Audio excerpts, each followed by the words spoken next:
0. The image features the cover page of the handbook. At the top of the image, there is the logo and the title of the project. Keep it short and simple. Introduction to Assistive Technology for Visually Impaired Persons. In the center, there is the image of a hand holding a tablet displaying the title of the handbook, online handbook about employing visually impaired people, and the image of a visually impaired woman using her computer and a magnifying device to read documents. At the bottom of the page, we find the logos of the 3 partner organizations, the logo of the European co-financing, and the disclaimer. Table of Contents. Introduction 3. Chapter 1. Analyzing Statistical Data on Employment of Visually Impaired Persons 8. Chapter 2. Tools and Techniques for Entering the Labor Market 22. Chapter 3. Acquiring Competencies Through EU Tools for Adult and Informal Education 46. Chapter 4. Enhancing Employment Opportunities for Visually Impaired Persons, Traditional and Modern Professions 62. Conclusion 74. Useful Links and Resources 77. Introduction. The partners of the Keep It Short and Simple. Introduction to Assistive Technology for the Visually Impaired Persons project, also known as KISS, under the Key Action KA 210 ADU of the Erasmus Plus program, aim to facilitate the integration of the blind and partially sighted persons into the labor market. This goal is pursued through this handbook and other project deliverables. To understand where the idea of this handbook comes from, it is important to get to know its context. To do so, it is necessary to get familiarized with the Erasmus Plus Cooperation Partnerships projects, in our case, Small-Scale Partnership in Adult Education, KA 210. Namely, these projects aim to create links between organizations from different European countries which, by joining together, generate tools and resources within the field in which they carry out their professional activity, in our case, the field of disability, which can be shared and used by all those persons or organizations they consider appropriate to improve the performance of their work, thus improving their competences and enriching their resources. The coordinating association of this project is CABPS, the Split County Association of Blind People, Croatia. It is an NGO founded in 1951 with more than 320 members. It works for an accessible and inclusive society with equal opportunities for blind persons to participate fully in all aspects of social, economic, cultural, and political life. Leveraging its extensive experience, CABPS introduced the KISS project to capitalize on the opportunities offered by the Erasmus Plus program. Therefore, CABPS created a consortium with 2 organizations from other 2 European countries, i.e. Spain and Slovenia. On the one hand, the Spanish partner Formación Inclusiva, with experience in career guidance for persons with disabilities, and on the other hand, the Slovenian partner Medicínsko društvo slijepih in slabovidni Kranj, with a great experience in providing care and support to persons with visual impairments. The 3 European organizations have created a multidisciplinary team to develop the resources and materials foreseen by this project. These materials are, on the one hand, the handbook presented here, and on the other hand, a list of videos with short lessons on the use of assistive technology tools and devices for visually impaired persons to help them in their job search. The most important target group of this project are blind and partially sighted persons aged 18 to 60 who wish to improve their digital skills and competencies using informal methods of education and training. All intellectual outputs of this project will be available free of charge for blind and partially sighted persons even after the implementation of the project activities. Namely, assistive technology devices are available on the market. However, due to the lack of professional educational staff, persons with disabilities, hereinafter, PWDs, cannot get institutionalized support while learning to use new technologies that make it much easier for them to perform their work tasks. For this reason, all project materials are carefully created and adapted for the use of persons with visual impairments. Moreover, blind persons and educators with visual impairment have been involved in creating content for the digital handbook and OER with video lessons, so that they can motivate by their example other visually impaired to use new assistive technology tools and devices. Another group that will be able to benefit from the results of this project are family members, friends, and colleagues of the visually impaired persons. Furthermore, educators, teachers, social workers, pedagogues, psychologists, employees of civil society organizations, staff of educational institutions, care centers, and social enterprises, all of whom encounter visually impaired persons in their work, but are not trained to help and support blind and partially sighted persons, can benefit from using this handbook. In addition, this group also includes journalists, media, public policy representatives, and other stakeholders who will inform the society about the project through advocacy and visibility channels. Finally, project team members, employees, and volunteers from partner organizations will have the opportunity to improve their competencies during the implementation of this project. As a result, project cycle management, digital skills, presentation skills, team communication, communication in English, literacy skills, and critical thinking are some of the skills that the consortium members will reinforce in their daily work. The activities will bring together a total of 9 team members, of which at least 5 will be blind or visually impaired, who will be responsible for creating and presenting content, recording video lessons, preparing chapters for publication in the handbook, and translating text materials from English into national languages. Employing PWDs in this project is just what represents added value and an example of good practice in the EU. The Convention on the Rights of Persons with Disabilities, the CRPD, in its Article 27, the CRPD recognizes the right to work of persons with disabilities and establishes the legal framework for the obligations of states parties in relation to the work and employment of persons with disabilities, including visually impaired. Article 27, Labor and Employment. 1. States parties recognize the right of persons with disabilities to work on an equal basis with others. This includes the right to the opportunity to gain a living by work freely chosen or accepted in a labor market and work environment that is open, inclusive, and accessible to persons with disabilities. States parties shall safeguard and promote the realization of the right to work, including for persons who acquire a disability in the course of employment, by taking appropriate measures, including the enactment of legislation, inter alia. A. Prohibit discrimination on the basis of disability with regard to all matters concerning all forms of employment, including conditions of recruitment, hiring and employment, continuance of employment, career advancement, and safe and healthy working conditions. B. Protect the rights of persons with disabilities, on an equal basis with others, to just and favorable conditions of work, including equal opportunity and equal remuneration for work of equal value, safe and healthy working conditions, including protection from harassment and redress for grievances. C. Ensure that persons with disabilities can exercise their labor and trade union rights on an equal basis with others. D. Enable persons with disabilities to have effective access to comprehensive technical and vocational guidance programs, placement services, and vocational and continuing training. E. Encourage employment opportunities and career advancement of persons with disabilities in the labor market, and support them in finding, obtaining, maintaining, and returning to employment. F. Promote entrepreneurial opportunities, self-employment, setting up cooperatives and starting one's own business. G. Employ persons with disabilities in the public sector. H. Promote the employment of persons with disabilities in the private sector through relevant policies and measures, which may include affirmative action programs, incentives, and other measures. I. Ensure that reasonable accommodation is made for persons with disabilities in the workplace. J. Promote the acquisition of experience by persons with disabilities in the open labor market. K. Promote vocational and professional rehabilitation programs, maintenance employment, and return to work for persons with disabilities. 2. States parties shall ensure that persons with disabilities are not held in slavery or servitude and are protected, in accordance with the law, on equal conditions with others,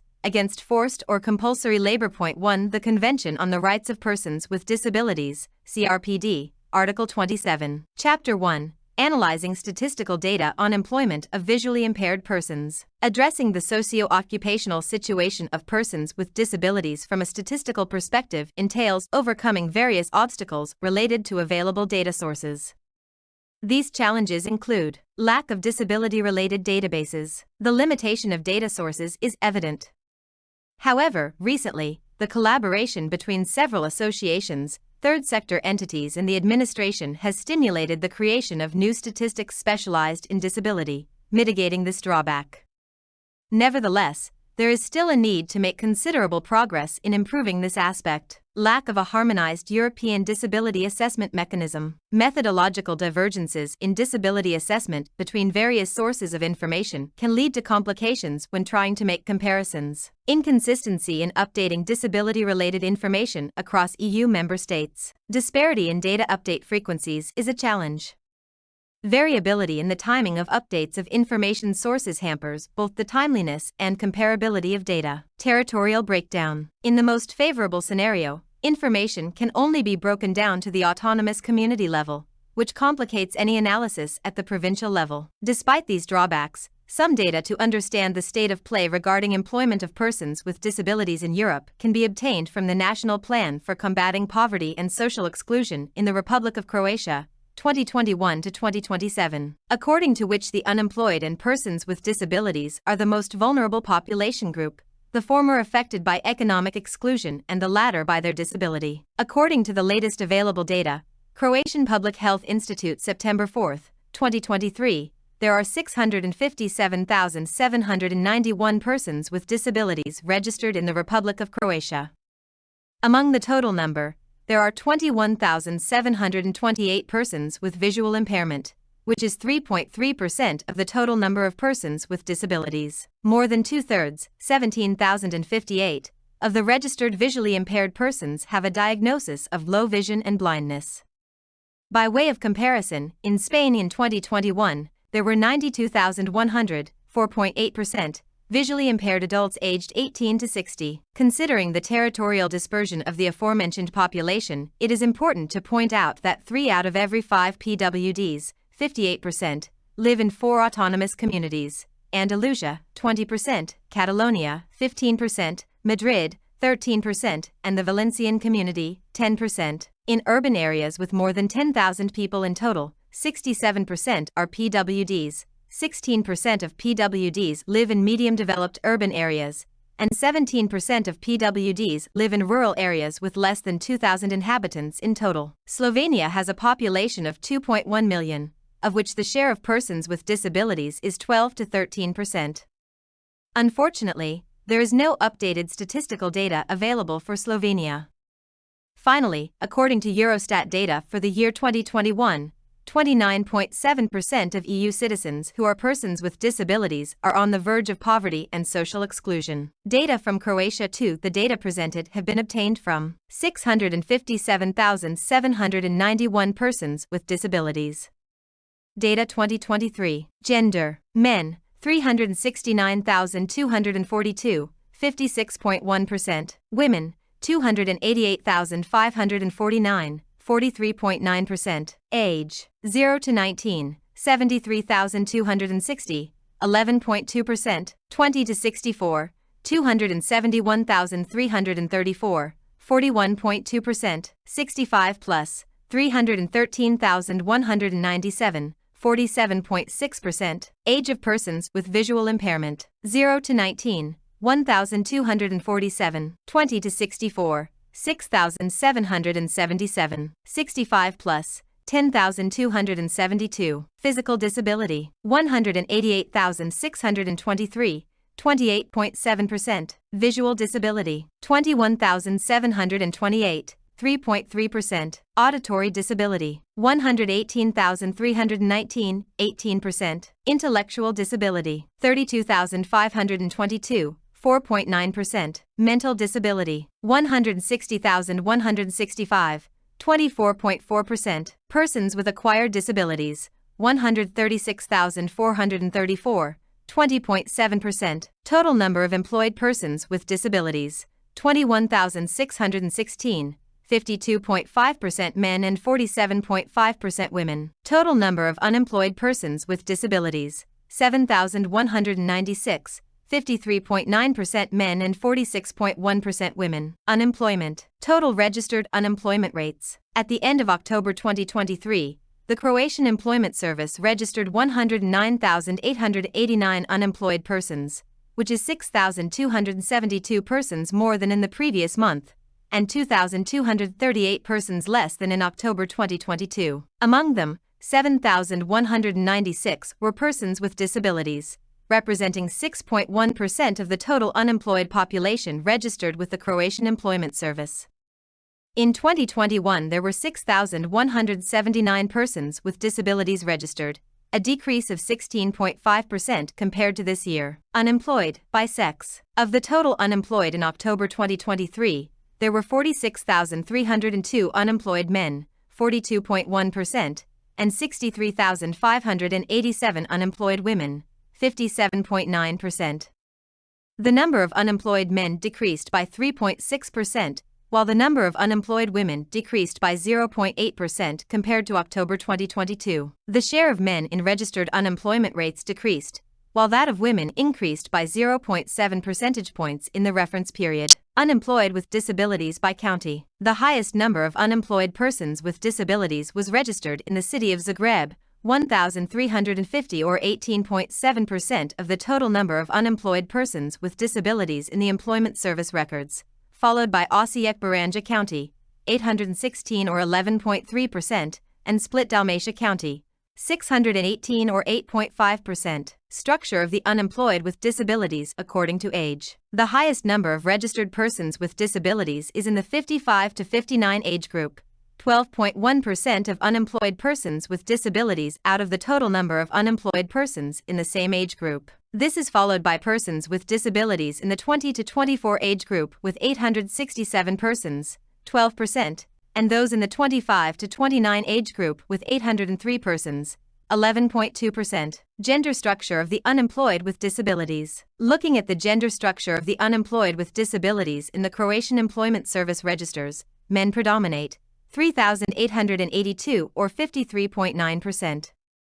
On the other hand, among all unemployed persons in the employment service records, women constitute the majority at 56.4%. Structure of unemployed persons with disabilities by level of education. The majority of unemployed persons with disabilities registered with the Croatian Employment Service have completed secondary education, 5,324 or 74%, out of which 3,914, 54.4%, persons with disabilities completed secondary education for up to 3 years, and 1,410, 19.6%, unemployed persons with disabilities completed secondary education for 4 or more years. Of the total number of unemployed persons with disabilities, 401, 5.6%, persons with disabilities have higher education, 180 persons, or completed higher education, 221 persons, which represents a small percentage compared to the general population, where persons with higher levels of education constitute 15.5% of the total number of unemployed. Structure of unemployed persons with disabilities in relation to unemployment duration. As in previous years, the majority of persons with disabilities are long-term unemployed, which leads to a loss of acquired knowledge and skills. This, coupled with their disability, further contributes to their lack of competitiveness in the open labor market. A significant percentage of people with disabilities, 65.6%, who are long-term unemployed or face barriers to employment are increasingly distancing themselves from the labor market and require more individualized support to re-enter the labor force. As of December 31, 2022, there were a total of 4,723 persons with disabilities registered with the Employment Service who had been unemployed for more than 1 year, 65.6%. Of this number, 1,277 persons with disabilities, 20.1%, have been registered as unemployed for 8 years or more. Structure of the unemployed with disabilities according to the type of disability in the records of the Croatian Employment Service. The largest number of unemployed persons have intellectual disability, with 1,837 persons, representing 25.5% of the total number of unemployed persons with disabilities. This is followed by persons with combined multiple disabilities with 1,640 or 22.8% and persons with physical disabilities with 1,372 or 19.1%. Structure of unemployed persons with disabilities in relation to the method of disability acquisition and gender. The largest group of unemployed persons with disabilities is made up of individuals classified as other disabled depending on the method of acquiring the disability, such as those who have a decision on the right to assistance and care, decisions of the pension insurance system and others. There are 3,490 individuals in this category, which represents 48.5% of the total number of unemployed persons with disabilities. They are followed by persons who were assessed in the social assistance system before the age of 18, who number 3,193, i.e. 44.4% of the total number of unemployed persons with disabilities. After several years during which persons with intellectual disabilities have constituted a majority in the records, there has been a noticeable increase in the number of persons classified as other disabled. This may be associated with legislative changes and the transfer of responsibility for the entitlement to financial support for unemployed persons with disabilities, as well as the widening of the categories of individuals eligible for this entitlement if they are registered as unemployed. Employment. To improve the position of persons with disabilities, the Croatian Employment Service carries out a number of activities and measures aimed at better and more effective integration of persons with disabilities into the labor market. In addition to the regular activities conducted within the Croatian Employment Service regarding the work with persons with disabilities, such as individual counseling, consultations, career guidance activities, persons with disabilities are regularly referred to vocational rehabilitation services. Furthermore, continuous efforts have been made to work with employers in order to sensitize and inform them about the possibilities of employing persons with disabilities. Employment of persons with disabilities in Croatia. During 2022, a total of 131,938 persons were employed according to the new records of the Croatian Employment Service, of which 3,065 were persons with disabilities. Compared to 2021, when 2,740 persons with disabilities were employed, this represents an increase of 11.9%. Of the total number of employed persons with disabilities, 1,587 are men, 51.8%, and 1,478 are women with disabilities, 48.2%. The percentage of employed persons with disabilities in the total number of employed persons according to the records of the Croatian Employment Service is 2.3%, the percentage of employed men with disabilities is 2.9%, and the percentage of employed women is 1.9%, which is an increase compared to the previous year, 0.5%. Out of the total number of persons with disabilities employed, 2,965 individuals, 96.7%, were employed based on establishing an employment relationship, and 100 individuals, 3.3%, on the basis of other business activities, registration of a company, crafts, employment contract, etc. In terms of the employment sector, the majority of persons with disabilities in 2022 were employed in manufacturing, 15.2%, followed by hospitality, 12.4%, and public administration and defense, compulsory social security, 12%. Looking at trends in employment and unemployment of persons with disabilities over the last 10 years, there was a marked increase in the number of employed people with disabilities until 2017, followed by a decline. After 3 years of decline, partially influenced by the COVID-19 pandemic, the number of employed persons with disabilities has increased again in the last 2 years. The number of unemployed registered with the Employment Service has increased again this year after last year's decline.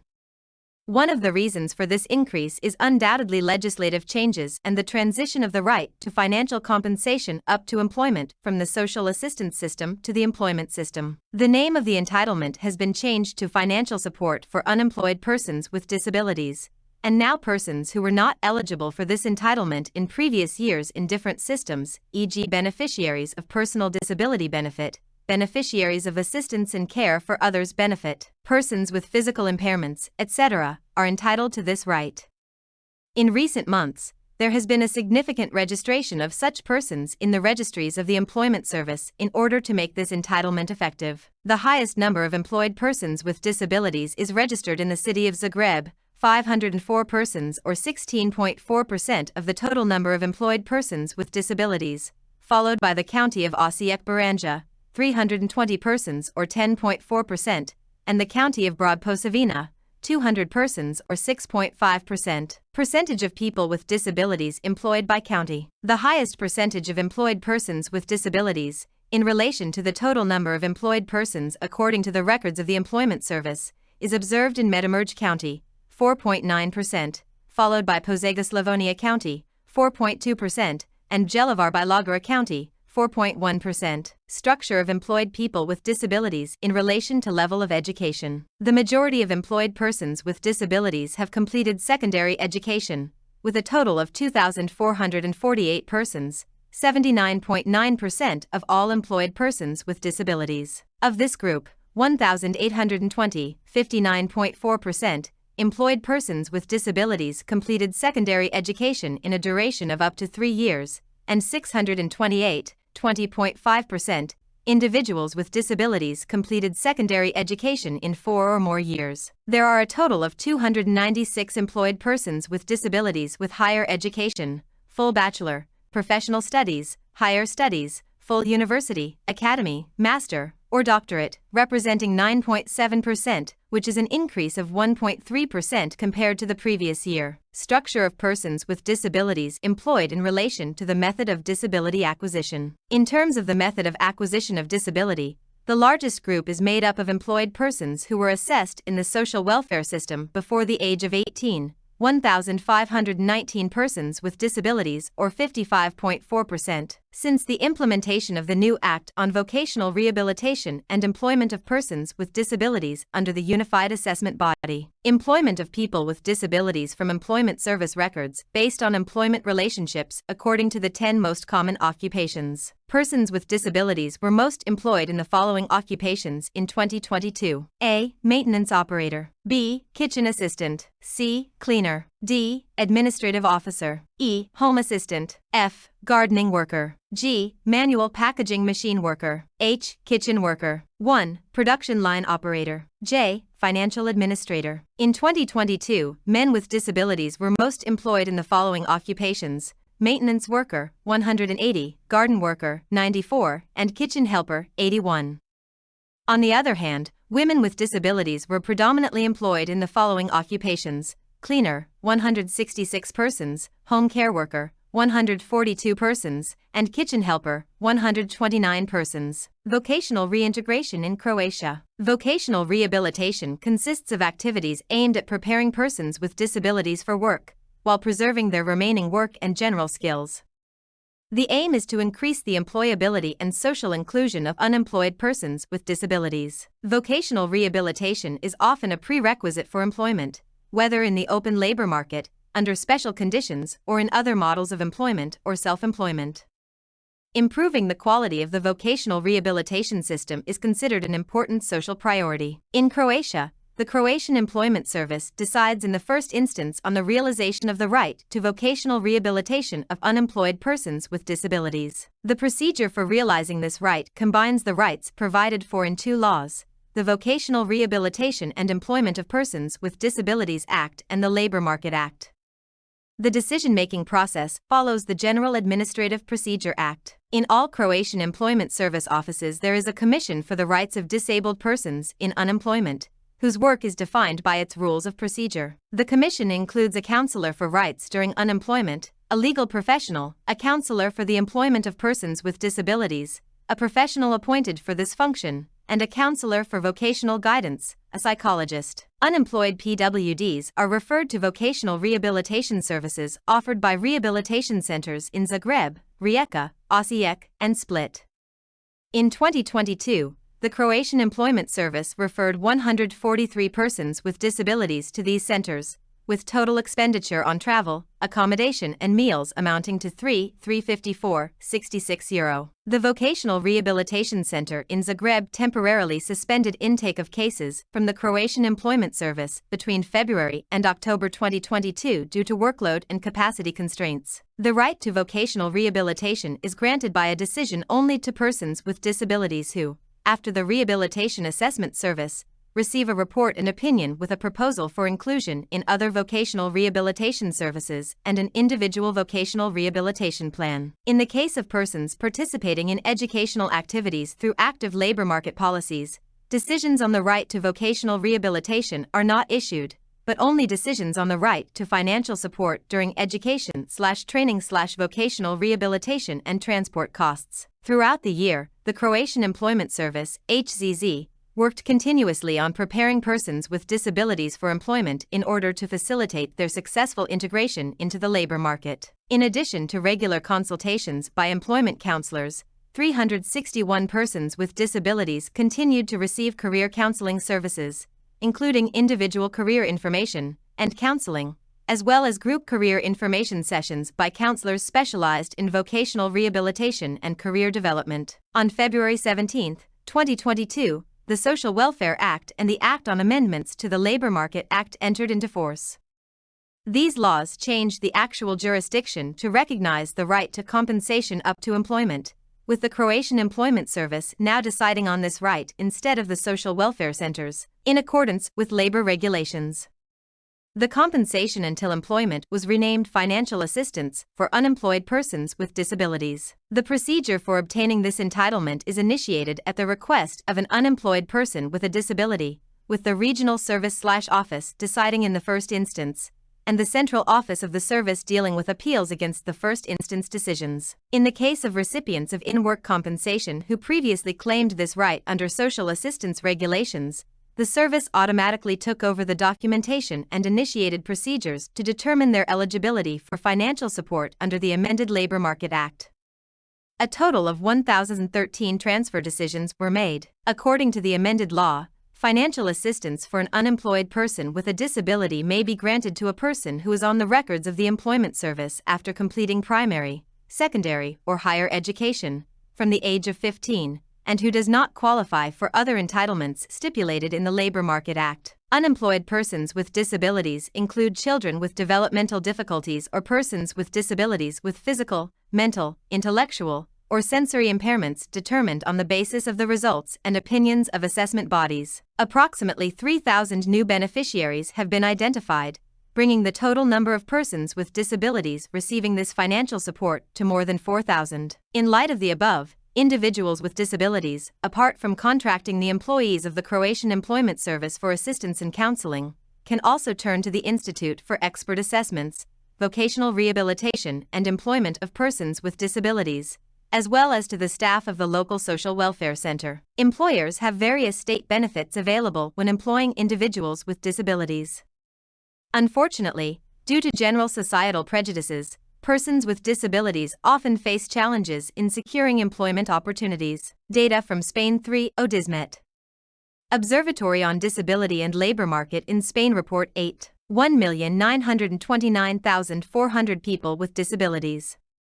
Data 2022. Gender. Men, 1,096,000, 56.8%. Women, 833,400. 43.2%. Age, 16 to 24, 111,000, 5.8%. 25 to 44, 424,000, 22%. 45 to 64, 1,394,400, 72.3%. Area density. High density, 1,025,600, 53.2%. Medium density, 633,700, 32.8%. Low density, 270,200, 14%. Physical disability, 844,300, 43.8%. Visual disability, 92,100, 4.8%. Auditory disability, 87,100, 4.5%. Intellectual disability, 200,300,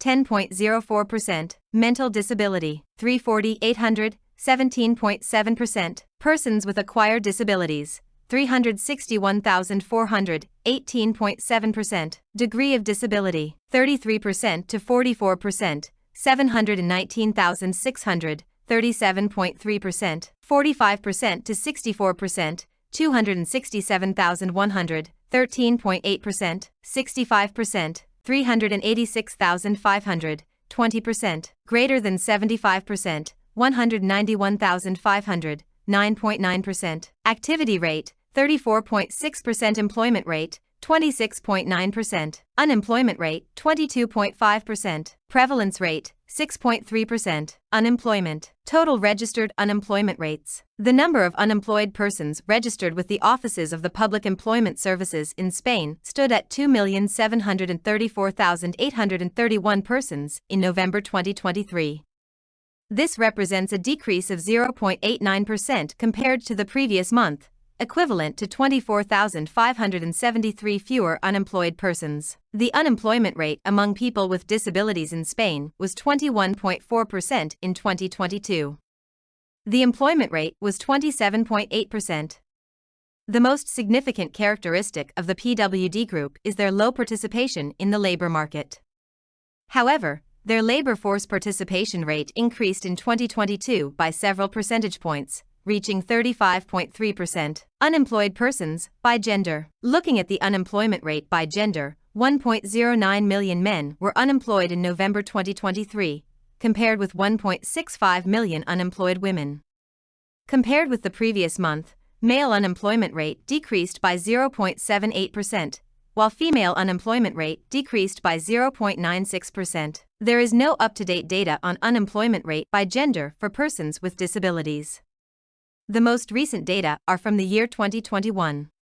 By gender, women with disabilities have a higher unemployment rate than men, with 23% compared to 22% for men. Structure of the unemployed with disabilities. By age, the highest number of persons with disabilities is concentrated in the 45 to 64 age group, accounting for 72.27% of the total group. In terms of activity or inactivity rates, the number of inactive persons is twice the number of active persons. The same situation is observed in the rest of the age groups, with a more pronounced imbalance in the under 25 age group. Here, the percentage of inactive population rises to 80.29% of the total population within the group. Gender structure of the unemployed with disabilities. Among the unemployed with disabilities, the gender gap is relatively narrow, with only 7 percentage point difference, 65,484 for men compared to 75,500 for women. However, this gap has widened by 2 points compared to the previous year. Structure of unemployed people with disabilities by level of education. When considering the distribution by level of education, significant differences exist between persons with and without disabilities. In both groups, the largest proportion of the population is concentrated in the secondary education and training and work integration programs level of education. Specifically, 61.06% of persons with disabilities and 55.78% of persons without disabilities fall into this category. Significant differences exist in the importance of the other two levels of education within each group. Among persons with disabilities, those at the illiterate and primary level account for 20.26% of the group, which is 14 points higher than the 6.08% represented among persons without disabilities. The disparity is even greater in the higher education, including doctorate level, where 38.14% of persons without disabilities of working age fall, compared to only 18.67% of those with some type of disability. Structure of unemployed people with disabilities in relation to unemployment duration. In 2021, a total of 92,748 persons with disabilities were long-term unemployed. This represents 64% of the total number of job seekers with disabilities.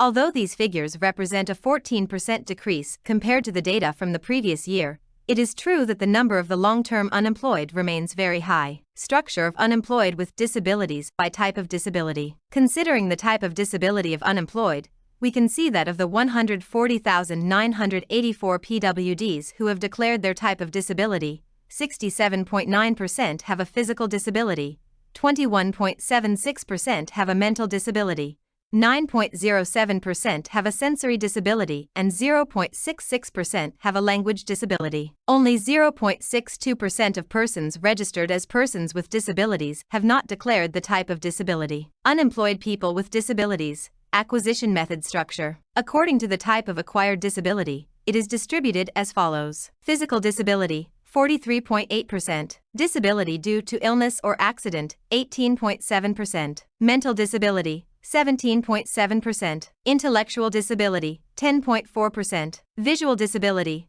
4.8%. Auditory disability, 4.5%. Employment of people with disabilities in Spain. The employment rates for persons with disabilities, 26.9%, significantly differs from that of the general population, 66.3%, with a gap of more than 39.4 percentage points. Only 1 in 4 persons with disabilities is employed. Gender is not constituted as a differentiating variable. The 25 to 44 age bracket has the highest employment rate, which aligns with the highest activity rate within this age group. Regarding the type of disability, individuals with sensory disability, hearing and/or visual impairment, appear to be employed to a greater extent than those with mental disability. The degree of disability also affects the employment rate. Namely, individuals with higher degrees of disability face greater challenges in accessing the labor market, resulting in notably low employment rates. Specifically, the data reveal that 1,455 persons with disabilities stipulated up to 15 contracts during the mentioned year. The same person is hired an average of 2.11 times during the year, which is evidence of the temporary and precarious nature of hiring. Percentage of people with disabilities hired by autonomous communities. In terms of contract percentages, the areas with the largest populations, Andalusia, Catalonia, and Madrid, are at the top of the list. Conversely, Ceuta, Melilla and La Rioja are at the opposite end. Structure of persons with disabilities employed in relation to level of education. In terms of educational level, hiring is primarily concentrated at the lower levels.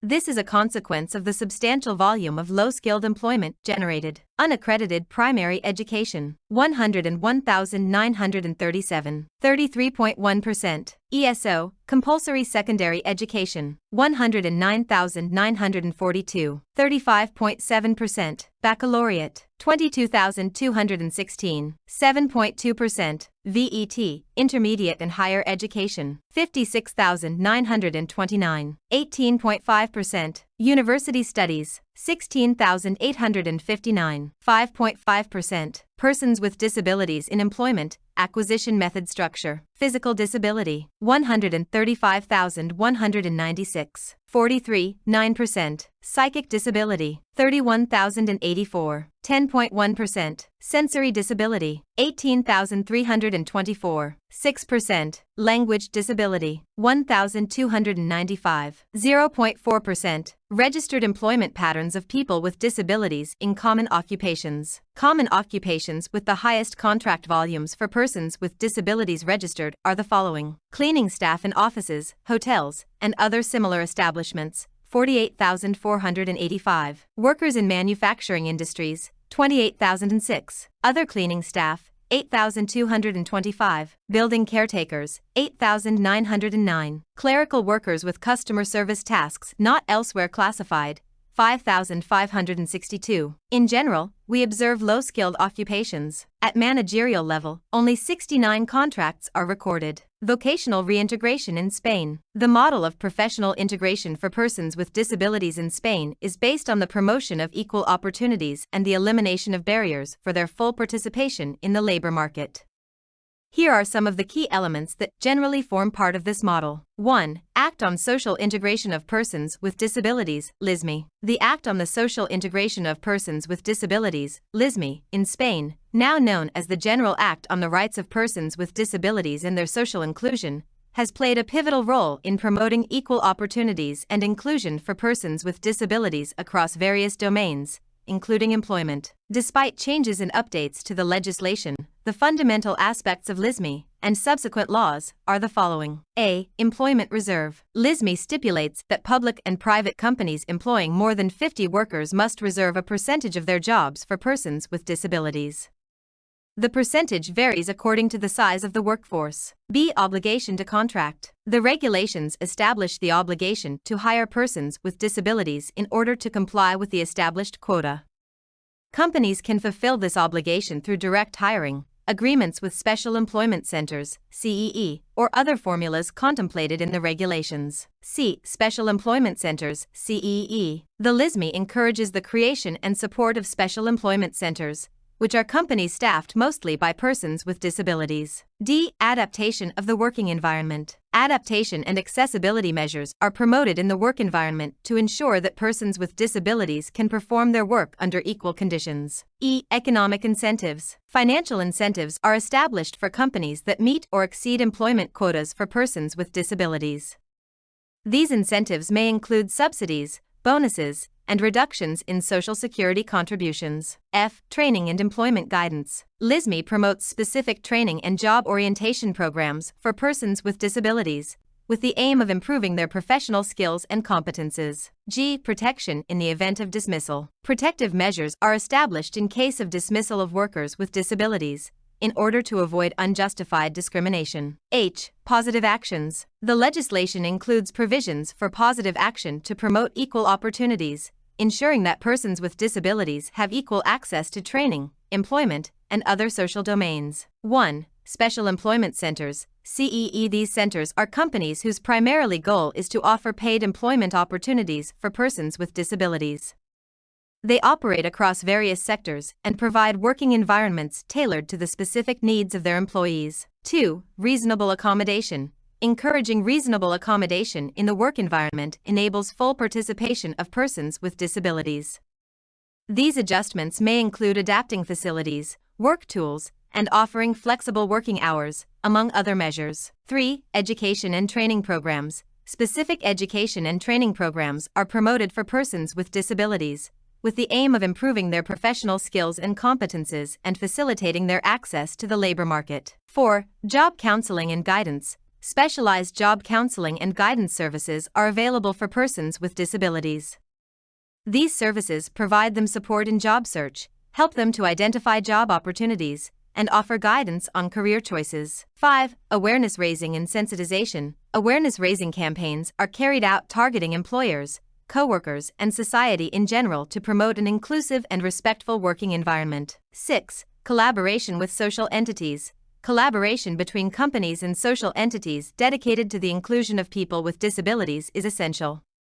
These entities can facilitate contact between employers and candidates, offer support during the integration process, and provide follow-up in the workplace. 7. Access to assistive technologies. Access to assistive technologies that facilitate the performance of work tasks, such as specialized software, assistive devices, and other adaptive tools, is encouraged. Data from Slovenia. Since 1991, Slovenia has integrated the principle of equal opportunities into its disability protection development strategy.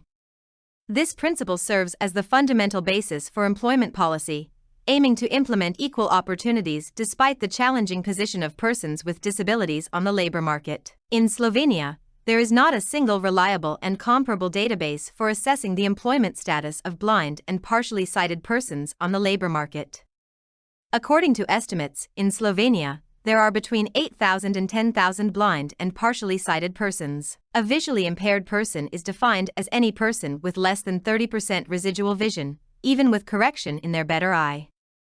On December 31, 2023, only 3,481 blind and partially sighted persons were registered in the Association of Blind and Partially Sighted People of Slovenia. Due to voluntary membership, regional associations of blind and partially sighted people are experiencing a decline in participation from young or working-age population.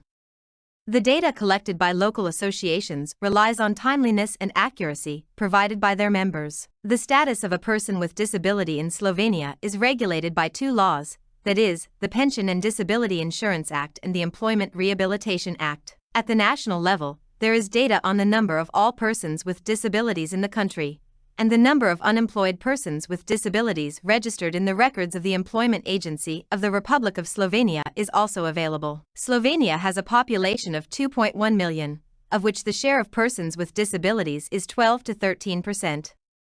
Among all employees, less than 4% are persons with disabilities.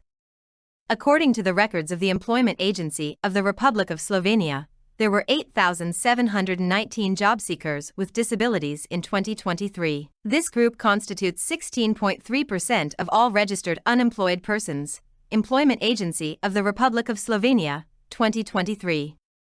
Regrettably, there is no centralized registry that categorizes data on persons with disabilities based on disability type and employment status. Consequently, we were unable to access specific information regarding the number of blind and partially sighted persons among the job seekers and those who are employed. The Public Scholarship, Development, Disability and Pension Fund of the Republic of Slovenia oversees and promotes the employment of persons with disabilities through a quota system.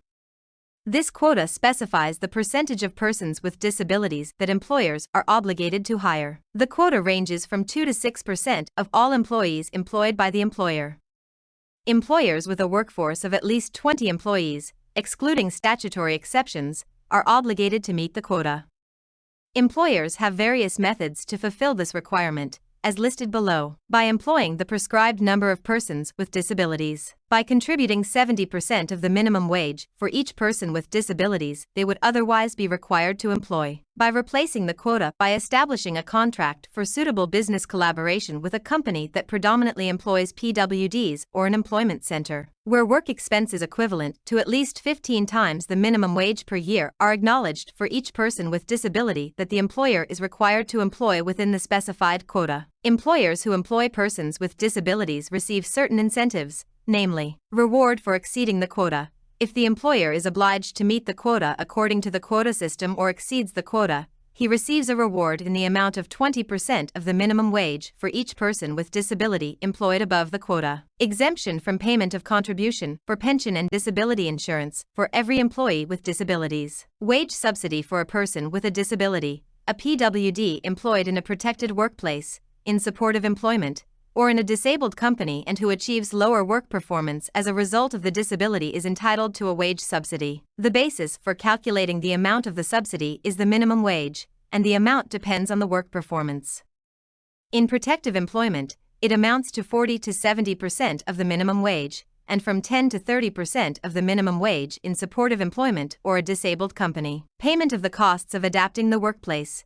The employer can request the payment for suitable adaptation of the workplace and work-related tools based on a prepared individual adaptation plan. This plan ensures that a person with a disability can only be employed in a workplace specifically adapted for him, her, or that she has the necessary accommodations to perform his/her job tasks. Payment of the costs of support services. Employers who have entered into a support employment contract with a person with a disability and have developed a plan outlining the necessary support services can apply for reimbursement of support service costs, up to a maximum of 30 hours per month. This payment is intended to cover part of the salary for the employees who assist and support the person with a disability in the workplace. According to the annual report for 2021, employers employed 35,406 persons with disabilities through the quota system, which represents 3.83% of employed persons with disabilities compared to the total number of employees in these companies fulfilling the quota system.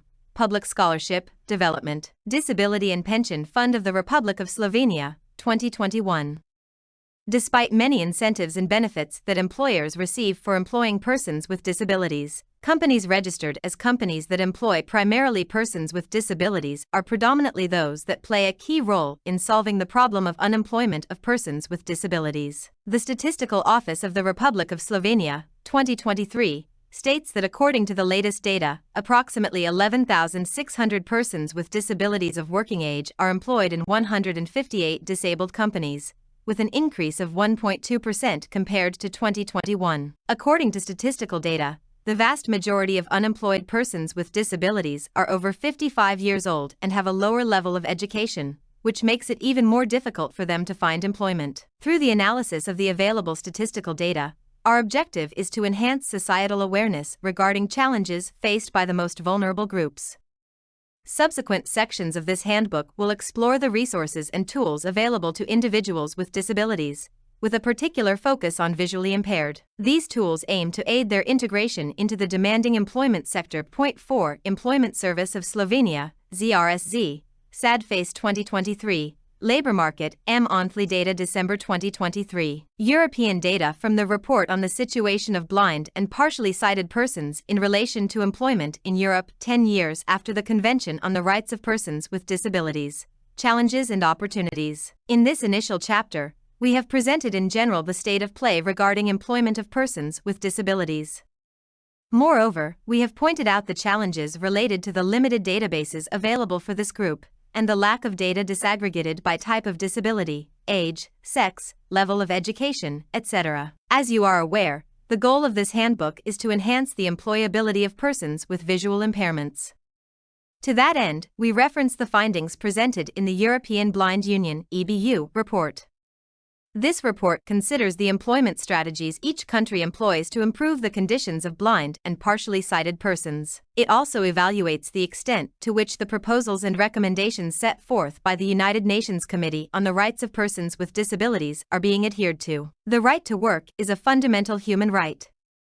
It is essential to the realization of other human rights and constitutes an inseparable and inherent part of human dignity. The Convention on the Rights of Persons with Disabilities, in Article 27, guarantees the right to work for persons with disabilities and sets out the legal framework for the obligations of states parties in relation to the work and employment of persons with disabilities. States parties to the Convention recognize this right and must take appropriate measures to safeguard and promote its realization. Considering the process followed for the elaboration of the study, it has become evident that there is a lack of specific data regarding visually impaired persons and the right to work and employment in the different European countries. Similarly, the difficulties experienced by the organizations in participating in the elaboration of the report, due precisely to the lack of information, resources, and organizational capacity, have been evident. Furthermore, from the information provided by the organizations of visually impaired persons, it is clear that some actions and policies are still being promoted that are not in line with the general recommendations issued by the UN Committee on the Rights of Persons with Disabilities. For example, we see that permanent and specific programs are developed for persons with visual impairment, instead of promoting actions to include persons with disabilities in regular programs, or how certain jobs are classified to be performed specifically by persons with visual impairment. Some states' parties report on a welfare approach to national reporting, and there is often a lot of talk about getting a job in terms of whether persons with disabilities have the skills and abilities to do a job, rather than the barriers they face in getting a job. Systems are identified in which persons with certain categories of disability are effectively limited to performing certain occupations or manufacturing certain items, and these systems constitute a violation of the right to employment. Terminology and classifications such as being fit for work or registering as a person with reduced capacity for work are very common, and the sheltered employment model is widespread, so the degree of inclusion in the mainstream labor market remains very low. It is estimated that there are more than 30 million blind and partially sighted persons living across geographical Europe.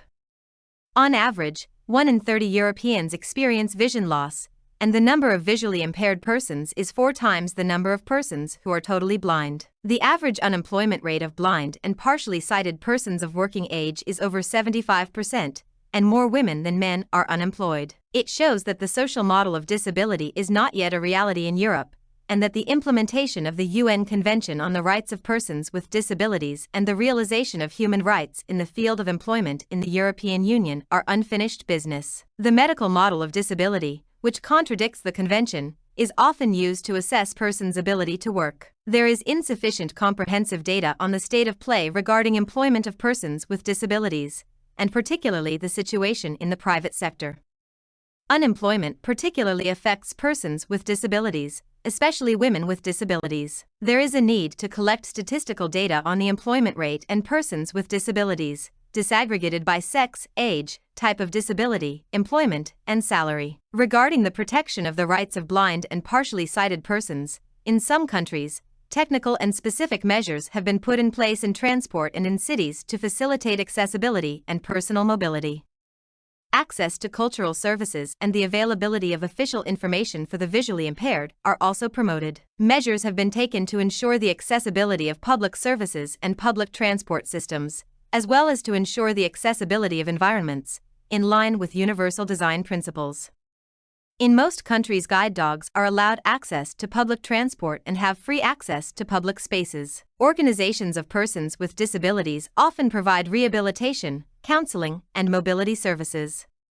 In Austria, social benefit laws provide for the payment of monthly cash benefits both to cover the additional costs of disability and to ensure a minimum income guarantee. In addition, there are measures providing for preferential access to vacant positions. In Serbia, blind persons with insurance are entitled to TIFLA technical aids. Meanwhile, in Spain, once makes available to its members its employment support service in 22 centers located throughout the country. This service is responsible for promoting the socio-labor inclusion of once members and for supporting them in maintaining their jobs. These services are offered free of charge to both employers and once members. The Once Social Group employs a total of 68,467 workers, of whom 38,780, 57%, are persons with disabilities. In Montenegro, legislation has been put in place to ensure indirect protection of persons with disabilities. Workers caring for persons with severe disabilities are entitled to part-time work, which is considered full-time work as far as the exercise of labor rights is concerned. In relation to labor and trade union rights, in general, there are no specific measures for persons with disabilities, and workers with disabilities are members of trade unions on an equal footing with other workers. In some cases, some positive measures are specified, although this is not the norm. For example, in Flanders, Belgium, where trade unions are supported to recruit diversity advisors to carry out awareness-raising projects on the proportionate participation of groups at risk of exclusion from the labor market, targeting trade union leaders, staff and representatives in workplaces and organizations. Workers with disabilities in sheltered workshops are often not seen as having the same rights as other workers in relation to decision-making and participation. Concerning effective access to general technical and vocational guidance programs, placement services, and further training, visually impaired persons make use of vocational training guidance services mainly in the following areas: labor code, employment contracts, agreements, requirements and conditions in relation to overtime, options for termination of contract, registration at the offices of official employment services, options for work that are compatible with the receipt of disability benefits, preparation of curriculum vitae and writing of cover letter, where to look for job offers, etc. Furthermore, vocational training guidance services are also involved in the acquisition of adapted equipment, and more specifically in how this equipment can help the person in the performance of the job. Another related area is training in autonomy and in orientation and mobility. In several countries, there are programs that provide subsidies to promote self-employment for persons with disabilities who do not have the financial resources to do so. In general, subsidies are used to cover the purchase of machinery and other equipment, raw materials, and working capital. According to information from Germany, young persons with disabilities, and in particular young women with disabilities, face significant limitations in their choice of vocational training programs. In Spain, supported employment, i.e., the various guidance measures and personal assistance programs in the workplace, is ensured by specialized technicians whose task is to facilitate the social and work-related adjustments needed by persons with disabilities who have greater difficulties in accessing the open labor market. In some countries, e.g., the Czech Republic, financial support is offered to persons with disabilities who choose to be self-employed, while in Austria the turnover of businesses run by blind persons is exempt from VAT under the provisions of the Value-Added Tax Act. Another option promoted in countries such as Belgium is teleworking. Employment offices provide counseling and guidance services, but they are often considered deficient. In Cyprus, counselors in the employment department receive specific training to be able to deal with vulnerable groups, including persons with disabilities, but in general, as the information received from Germany points out, excessively long delays in granting assistance and access to assistive technologies constitute an unnecessary burden for persons with disabilities. In Italy, all public offices and private companies with a switchboard with 5 or more lines are obliged to employ a visually impaired telephonist. Public offices with more than one telephonist position have to reserve at least 51% of all positions for visually impaired persons. In relation to public sector employment, most countries have put in place quota systems or procedures to comply with the law by procuring certain quantities of goods and services from companies with more than 50% of workers with disabilities. Although employment of persons with disabilities in the public sector is regulated by law, persons with disabilities find employment mainly in NGOs, while most public companies prefer to pay the penalty for not hiring the established number of persons with disabilities. To fill vacant positions, public sector employers are obliged to give persons with disabilities who have difficulties in finding a job in the regular labor market preferential access to the position if, in the opinion of the employer, the PWD has the same qualifications as other applicants. In some countries, such as Denmark, the Ministry of Defense is exempted from the prohibition of differential treatment and discrimination on grounds of age and disability.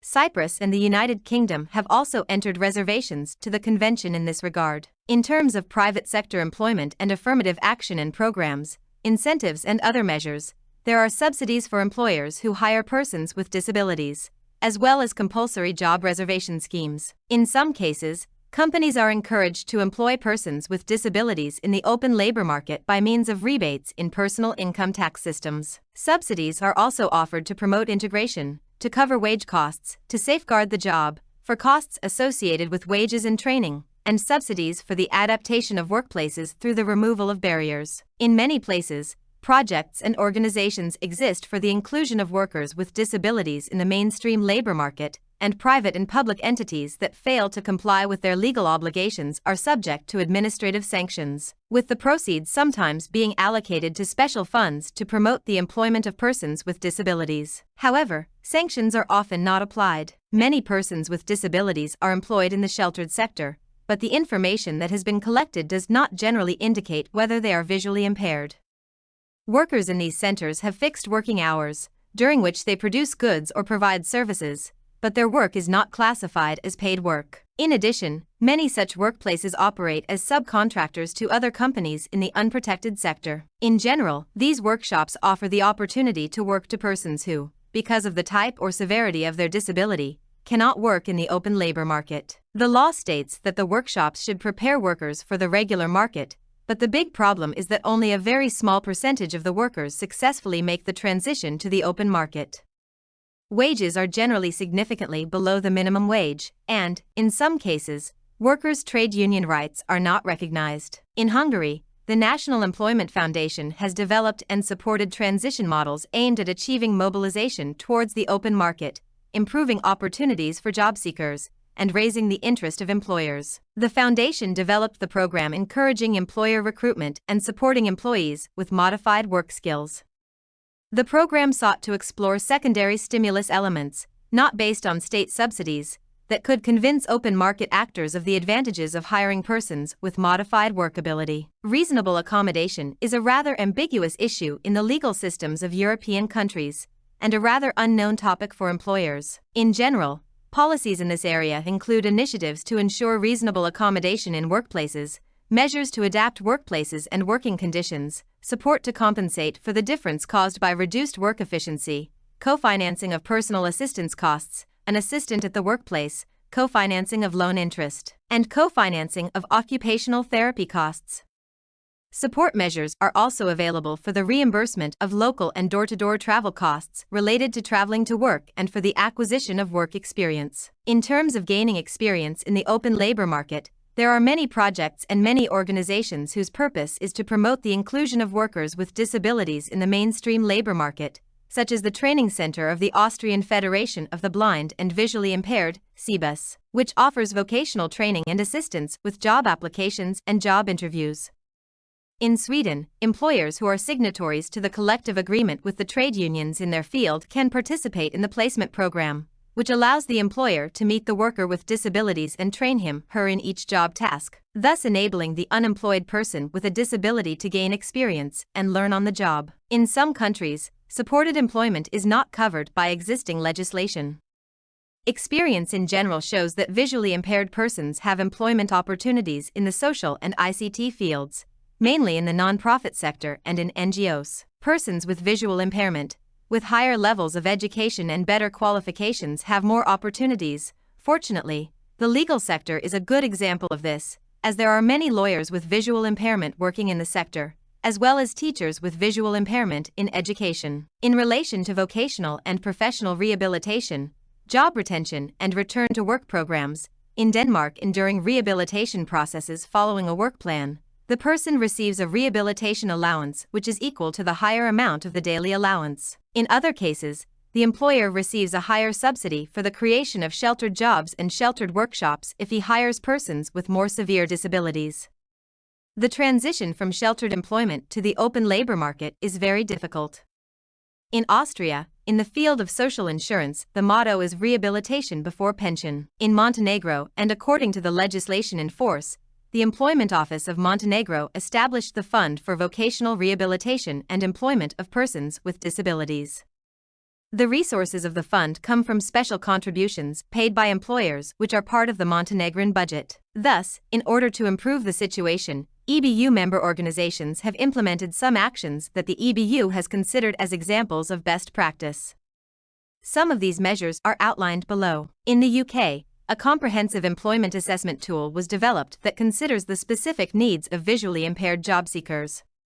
The tool aims to support employment advisors and their clients in designing interventions to help clients on their employment journey. In France, a system of reserved places is put in place, and funds for the employment of persons with disabilities are used, which are financed by penalties imposed on employers and invested in improving accessibility conditions and promoting reasonable accommodation measures. Also in France, a disability compensation allowance is available which, regardless of the income of the person or his or her family, compensates for the additional expenses associated with the disability. ESATs are not normal French companies according to employment legislation, but are part of the protected sector, offering assistance and promoting social reintegration. Support activities are offered to persons with disabilities, who do not have the same official status as other employees, they cannot join a trade union and receive a salary of between 5% and 35% of the minimum wage, SMIC, supplemented by workplace assistance paid by the state. The adapted companies in France are real companies operating in the ordinary sector where employees enjoy the same rights as other workers. There are training centers for persons who become visually impaired as adults.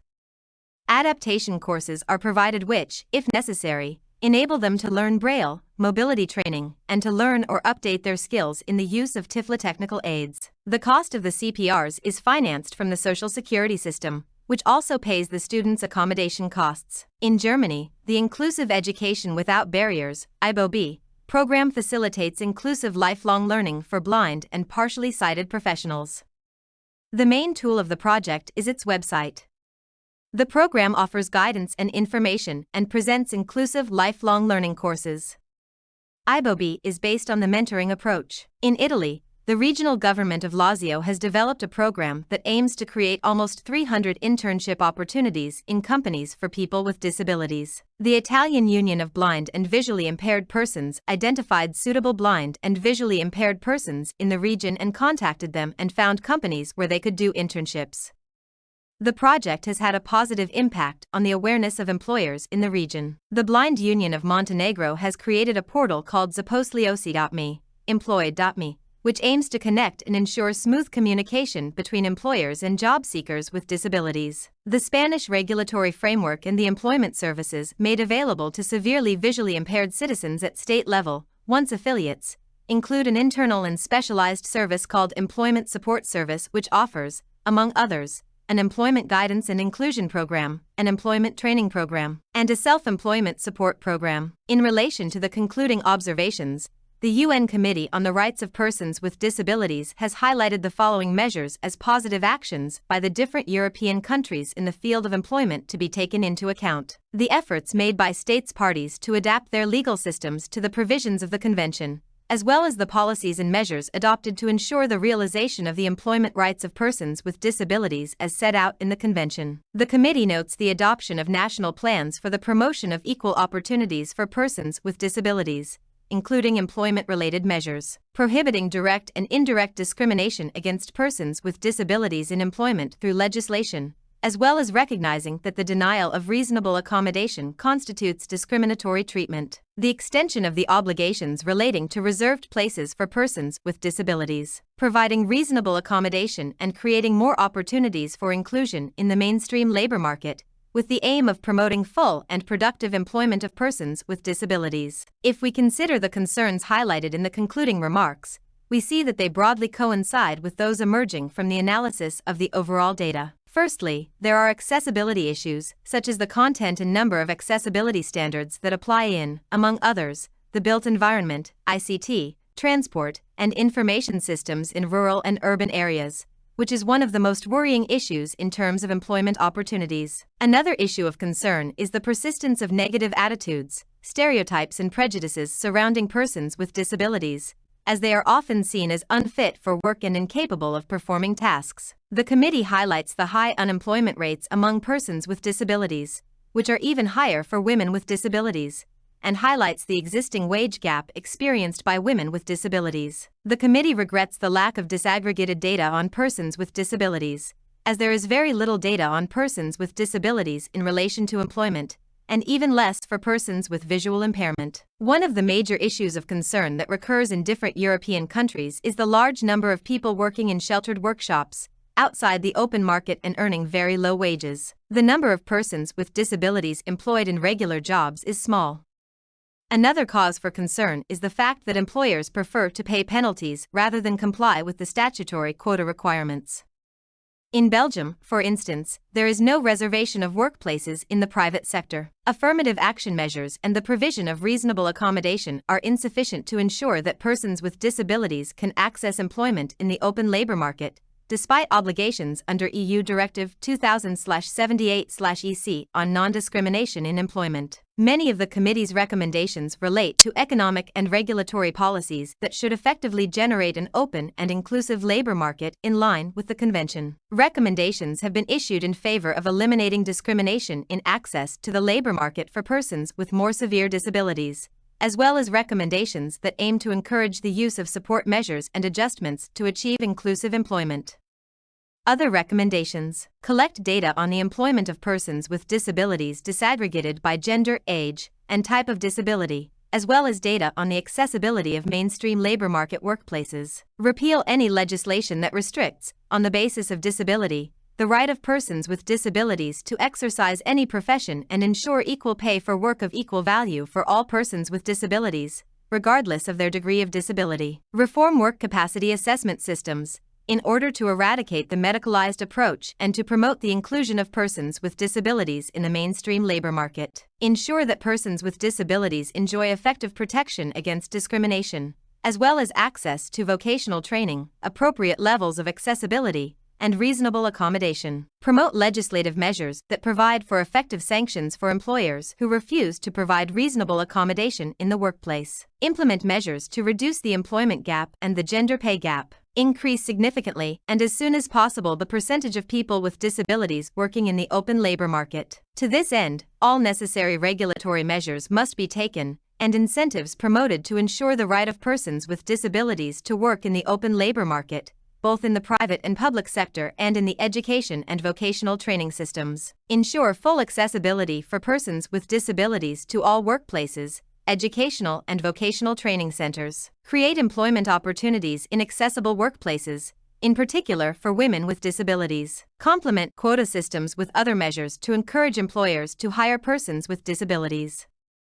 Disincentives to employment of persons with disabilities need to be analyzed and overcome. Develop and implement, in cooperation with organizations of persons with disabilities, an action plan to promote the employment of persons with disabilities in the open labor market. Regulate and monitor reasonable accommodation, including employment with support through personal assistance, as well as accessibility of workplaces. Gradually eliminate sheltered workshops by developing immediately applicable strategies for their elimination with deadlines and incentives to encourage the private and public sector to hire persons with disabilities in the open labor market. Also strengthen measures to support the transition of all persons with disabilities currently working in sheltered workshops to formal employment in the open labor market, in accordance with the Convention. Promote in practice the right of persons with disabilities to form trade unions. Ensure that persons with disabilities do not suffer cuts in their social protection and pension insurance because they have worked in sheltered workshops. Promote corporate social responsibility in relation to the employment of persons with disabilities. 5. European Blind Union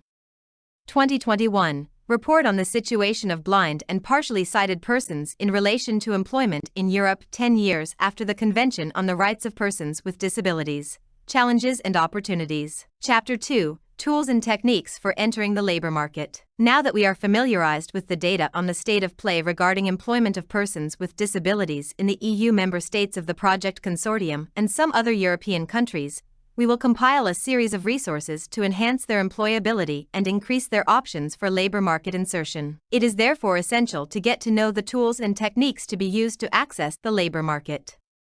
We are going to list those that we consider crucial for anyone actively seeking employment, taking into account the particularities of the group of persons with visual impairment to whom this handbook is addressed. Information on employment services. Employment services play a crucial role for kickstarting an effective job search by offering resources, support, and guidance.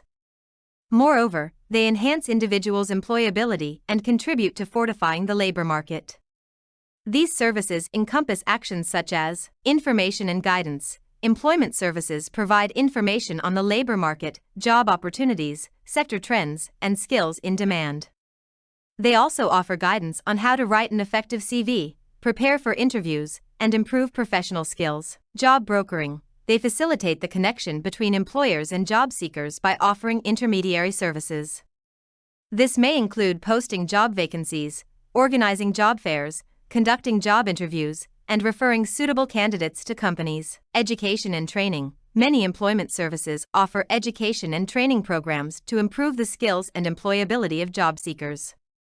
These programs may include vocational training courses, soft skills workshops, and retraining programs to adapt to the changing needs of the labor market. Financial support. In some cases, employment services may provide financial support to job seekers through unemployment benefits, training allowances, or income support to ease the transition to employment. Personalized counseling. employment services often offer personalized counseling and individualized follow-up to job seekers.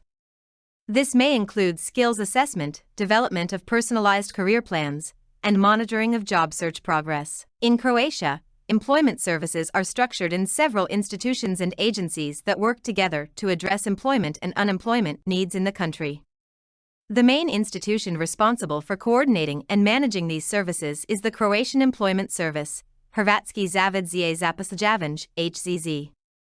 Here is the basic structure of employment services in Croatia. 1. Croatian Employment Service, HZZ. It is the national agency responsible for administering and coordinating employment services throughout the country. It manages regional and local offices that provide direct services to the unemployed and employers. It provides a variety of services, including unemployment registration, job search, training and education programs, unemployment benefits, and support services. 2. HZZ Regional and Local Offices. These offices are located in different regions and cities of Croatia. They provide direct services to the unemployed and employers in their respective areas. They deal with unemployment registration, job counseling, job placement, training programs, and other employment-related services. 3. Institute for Expert Assessments, Vocational Rehabilitation and Employment of Persons with Disabilities, ZOSI. The Institute for Expert Assessments, Vocational Rehabilitation, and Employment of Persons with Disabilities is competent for the development and improvement of vocational rehabilitation areas. Vocational rehabilitation measures and activities are services that are carried out to train a person with a disability for a suitable job, to get a job, that is, to keep a job and progress in it, and to develop professionally. For the services of vocational rehabilitation in the Republic of Croatia, the competent providers are regional vocational rehabilitation centers in Zagreb, Osijek, Rijeka, and Split. The vocational rehabilitation service standards include 12 specifically designed vocational rehabilitation services, and the method of their implementation is defined. These services are as follows. 1. Rehabilitation evaluation of workability, knowledge, work habits, and professional interests. 2. Assistance in overcoming various difficulties hindering inclusion into further vocational rehabilitation services. 3. Perspective compilation. 4. Workplace and work environment analysis. 5. Professional support and monitoring during education and training or upskilling programs with shorter duration. 6. Professional support and monitoring in the workplace and the work environment. 7. Strengthening work potential and professional competences work center. 8. Strengthening work potential and professional competences virtual workshop. 9.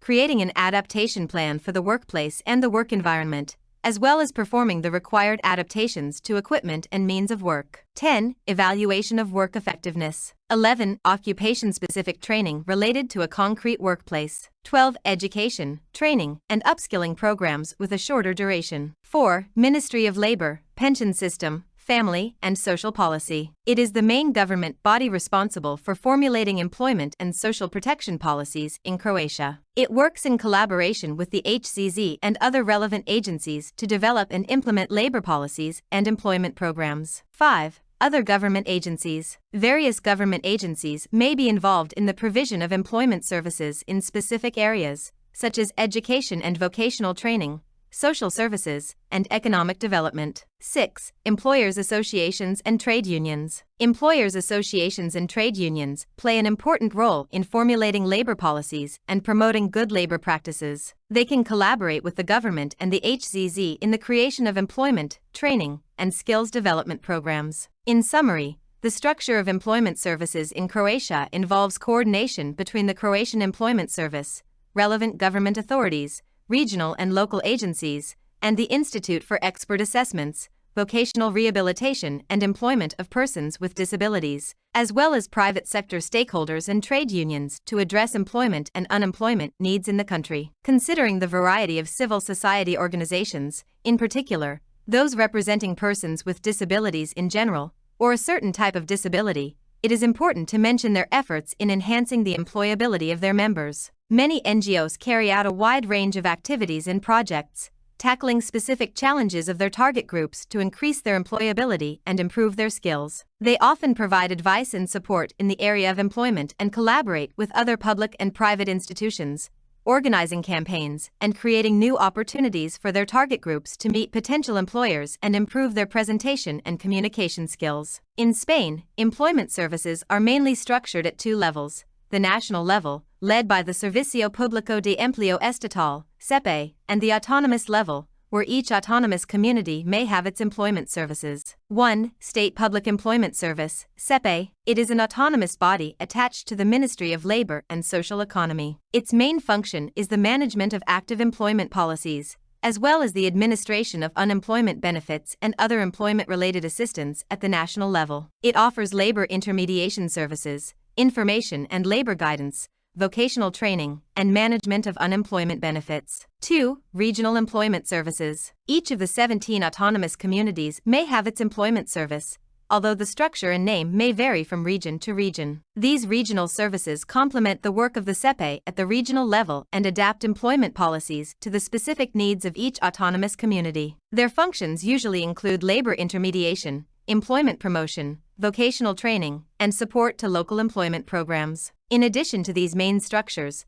there are also other employment-related institutions and bodies in Spain, such as trade unions and employers' associations, which are involved in labor policymaking and can provide advisory and support services to workers and employers. In summary, the structure of employment services in Spain is organized on two levels: the national level, represented by the SEPE, and the autonomous level, where each autonomous community can have its employment services adapted to its specific needs. The SEPE offers a range of services to both employers and unemployed workers, including 1. Labor intermediation.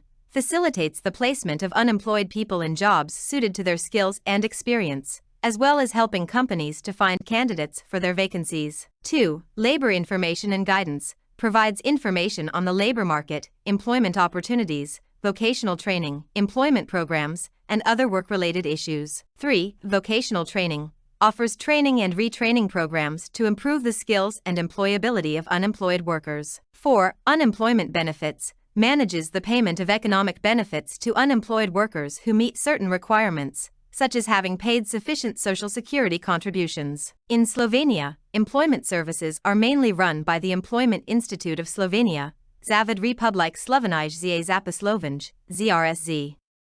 Here is an overview of how these services work and their structure. 1. Employment Institute of Slovenia, ZRSZ. It is the national agency responsible for administering and coordinating employment services throughout the country. It provides a wide range of employment-related services for both the unemployed and employers. Its main mission is to facilitate the placement of unemployed people in suitable jobs and to support the development of the labor market. 2. ZRSZ Regional and Local Offices. The ZRSZ operates through a network of regional and local offices throughout Slovenia. These offices provide direct services to the unemployed and employers in their respective areas. They offer services such as unemployment registration, career guidance, job search counseling, training and education programs, and unemployment benefits. 3. Ministry of Labor, Family, Social Affairs, and Equal Opportunities. It is the main government body responsible for formulating employment, social affairs, and labor protection policies in Slovenia. It works closely with the ZRSZ and other relevant government agencies to develop effective labor and social policies. 4. Other government agencies and related organizations. Various government agencies may be involved in the provision of services related to employment,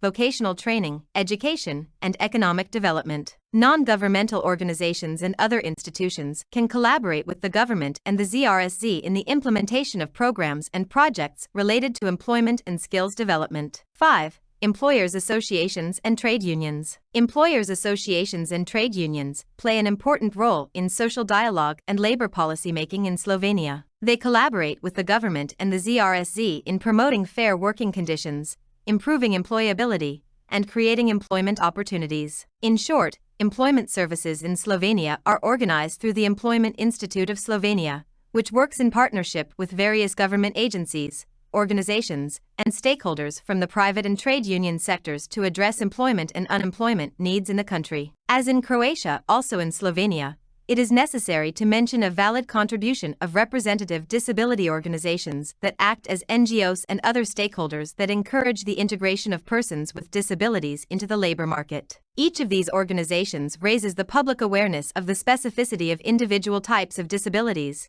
and on the other hand, encourages the claim for adaptations that persons with individual types of disabilities need to perform equally in their workplaces. An important contribution to the employment of persons with disabilities is also made by the quota system, which obliges employers to employ a certain proportion of people with disabilities, while also offering incentives such as a reward for exceeding the quota, exemption from contributions for pension and disability insurance, wage subsidy, payment of the costs of adjusting the workplace, and payment of support services costs. Nevertheless, in Slovenia, special companies that employ persons with disabilities play a key role in the employment of PWDs in general. The problem is that these companies often perform simple manual work with very low added value and thus do not offer a stimulating environment for developing the potential of educated or highly educated individuals. Guidance services. One of the most effective resources for job seekers is career guidance services. For persons with disabilities, professional support during the job search process is often essential. This type of service can be linked to the state public employment services themselves, or to entities/organizations that cater to unemployed people, and in particular unemployed persons with disabilities. Receiving support from a career guidance professional can significantly enhance employment prospects for actively job-seeking individuals. These professionals collaborate with the beneficiary to create a personalized integration plans that enhance both personal and professional skills. By designing a customized path, they improve their employability.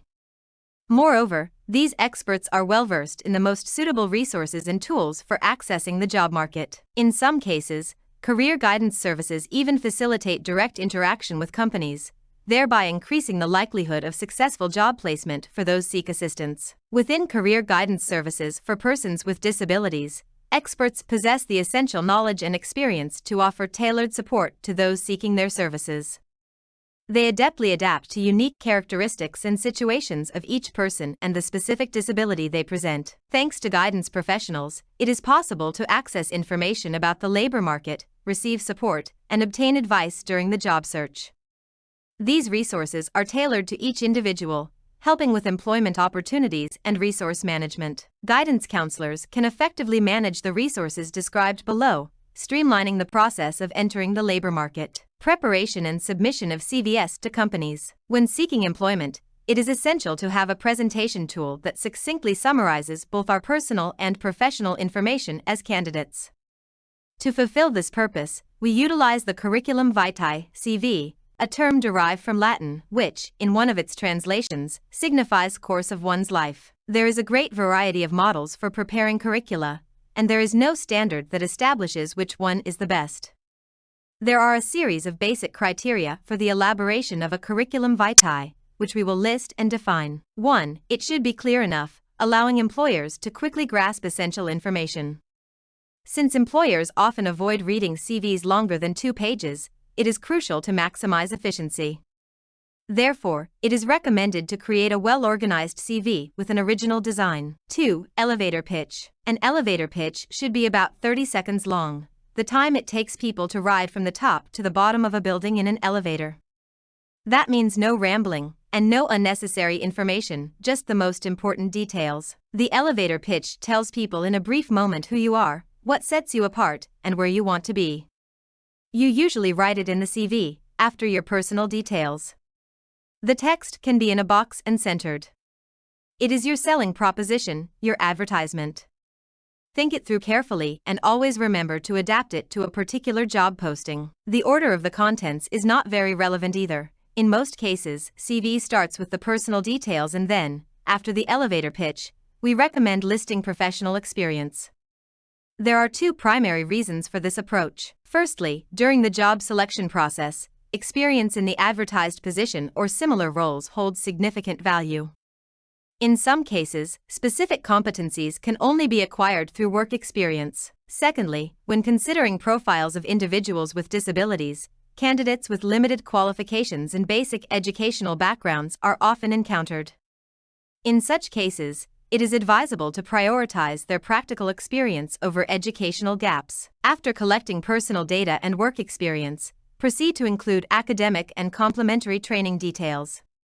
These should specify the title of the education or training, the year it was completed, the institution providing it, and the total number of hours. In some countries, such as Spain, A section called Occupations Sought can also be found in the curriculum of a PWD. The purpose of this section is to make it easier for the person making the selection to know what type of positions and functions the candidate can perform, as in many cases the experience that appears in the CV cannot be carried out at present, due to an illness or accident, which has led to the acquisition of a disability, limiting their functions in the performance of the occupation they have been carrying out until this date. For example, a very common case is a man whose professional career has been in the field of construction, after suffering an illness or accident, is left with a series of sequelae that limit or prevent him from carrying out this occupation, but he is competent to carry out other occupations. Therefore, in the section on occupations requested, he can state which jobs he can carry out and what his skills are. CV Template 6 European Blind Union 2021 Manual for Inexperienced Job Seekers with a Visual Impairment. https://www.euroblind.org/sites/default/files/documents/ebu_manual_for_visual_impairment.pdf. Personal data. Rita Shaw. Born on March 4, 1991. Verde Street 347. 50100 Florence, IT, 0039 055 278 1762, rita.shaw@gmail.com. Recent graduate with internship abroad interested in working as an administrative assistant. I am a dedicated worker, eager to contribute to the achievement of the company's objectives and willing to take on responsible tasks. Academic background. February 2014. University of Bologna, IT, Department of Economics, Business Studies and Statistics. Degree in Business Administration and Economics, 105/110. Subjects studied: microeconomics, management principles, macroeconomics, legislative principles, commercial law, accounting, computational tools, market techniques, financial analysis, statistics, business strategies. Professional experience. March 2014 to March 2016. Junior Assistant in Salary Management and Customer Service. SEMA copies, Amarilla Street 46, 40100 Bologna, IT. Observing payroll activities for more than 250 employees and sending out checks before the end of each month. Answering calls, 60/day on average, helping to solve customer and IT department problems both from customers and the billing department. Assisting in the analysis of all company data entry systems and preparing recommendations for the overall system. July 2013 to December 2013. Internship as Office Assistant. Gamma Corporations, 26, Garden Street, 30012 Liverpool, UK. Assisting in scanning documents, 100+/day, and registering these documents in the in-house IT system for future use by other internal departments, as well as the company's international offices. Assisting daily in writing and distribution of confidential letters to senior management. Recording, transcribing, and distributing minutes of meetings. Volunteering. 2011 to date. Youth Center Association, volunteering my services as an accountant. Keeping a daily record of income and expenditure. Managing the association's accounts. Preparing financial reports. Languages. Fluency in English. First certificate in English issued by the University of Cambridge in 2013. Very good level of spoken and written Spanish acquired during a 9-month Erasmus project at the University of Barcelona in 2012. Informatics. ECDL issued by AICA in 2011. CV Template 7 European Blind Union 2021. Manual for Inexperienced Job Seekers with a Visual Impairment. Personal details. Sona Smith. Born on June 5, 1983. Giardino Square 26, 40100, Bologna, IT. 0039 051 334 6182. Sona.smith@gmail.com. 2 years experience as commercial manager and 3 years as administrative assistant, holding a master's degree in economics and business administration, and with a lot of experience in the use of the SAP system.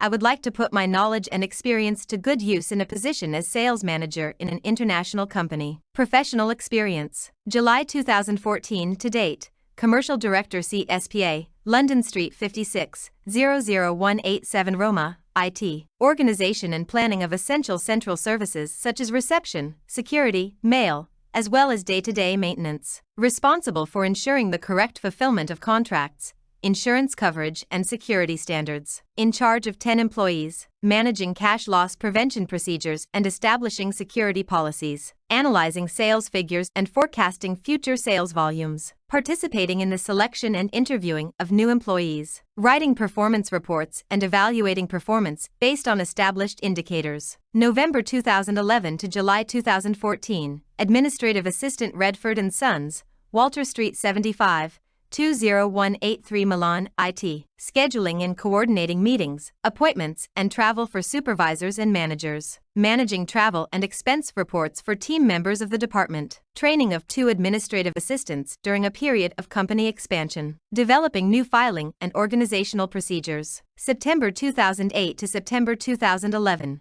Secretary Bright S.R.L., Beverly Street 89, 20018 Milan, IT. Responsible for documents such as correspondence, drafts, circulars, and emails, and for the preparation of 3 reports for management on a weekly basis. Opening, organizing, and distributing messages and correspondence. Purchasing and maintaining inventories of office supplies, responsible for adhering to budget guidelines. Recording, transcribing, and distributing minutes of meetings. Academic background. July 2008, University of Bologna, Department of Economics, Business Studies, and Statistics. Master in Economics and Business Administration, Business Management. Main subjects studied: accounting and financial reporting, business planning, management and strategies, cost management, accounting management and strategic control, international management. Languages: CAE in English issued by the University of Cambridge in 2008. IT. High level in SAP FACO Business Administration and Accounting modules. Expert in Microsoft Office, especially in the use of Excel. Other relevant information. Willingness to travel abroad and within the national territory. 1. Trends in curricula have evolved over time. At times, we discuss blind curricula, those without personal data such as age or a photo, with the goal of avoiding discrimination based on age or physical appearance. However, there are other instances when including such data becomes essential. In reality, it is often easier and more effective for the person overseeing the selection process to remember candidates through their photos. In summary, if an individual believes that a photo can enhance their CV, it is advisable to include one, while ensuring that only the person's face is showcased against a neutral background. The European curriculum, which has gained popularity in recent years, is commonly employed for higher skilled professions and often cited as a required CV format in a job posting. However, it is less practical for trades and other occupations that do not necessitate advanced qualifications. 8. Therefore, it is recommendable to have a simple CV, with an attractive design and with the characteristics described in the previous paragraphs. And the Europass should be used when addressed in a job posting, or to present our job application in job postings offered by EU institutions. Note, regardless of which version or format of the CV you choose, it is necessary to ensure that each one is signed by hand. Let us stop for a moment to reflect. Do we add disability to the curriculum? It should be a personal decision. When making this decision, consider factors such as the type of job offer you are applying for and the company's preferences. If the company explicitly targets candidates with disabilities, ensure that this information is prominently displayed on your CV. Recruiters can then quickly identify relevant candidates based on this detail. However, if the job offer does not explicitly target a specific group, and you wish to emphasize your work experience and qualifications without any other factors influencing the selection process, it is perfectly acceptable to omit any mention of disability on your CV. Furthermore, it is not essential to specify the type of disability. Doing so can lead to discriminatory situations due to existing prejudices associated with certain disabilities. Consequently, this may hinder opportunities to participate in selection processes. Similarly, disclosing the percentage of disability can also pose challenges. Companies might perceive individuals with a high disability percentage as less suitable for a position, especially when not understanding how the disability impacts their abilities. Self-candidacy. To secure employment, it is essential to take proactive steps that enhance the likelihood of finding a job. Occasionally, job offers may fall short of our expectations and requirements. However, rather than passively waiting for the perfect match, consider actively researching companies that align with your interests and have staff profiles similar to yours, even if they are not actively recruiting. To self-candidate, follow the next steps. 1. Research. Search for companies operating in the job area of your interest. Once selected companies of your interest, look for information about the number of employees, headquarters, mission, values of the company, etc. 2. Look for some contact details to send them your candidacy. Nowadays, companies have a section on their website named Work With Us or similar.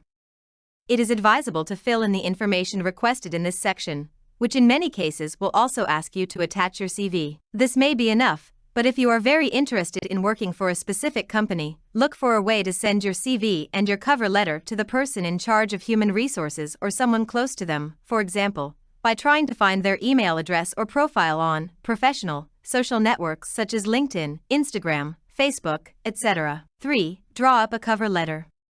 This is a document that, together with the CV, provides specific information about your interest in joining the company, highlighting your personal and professional skills, as well as what you can contribute to the company. 4. Create a LinkedIn profile.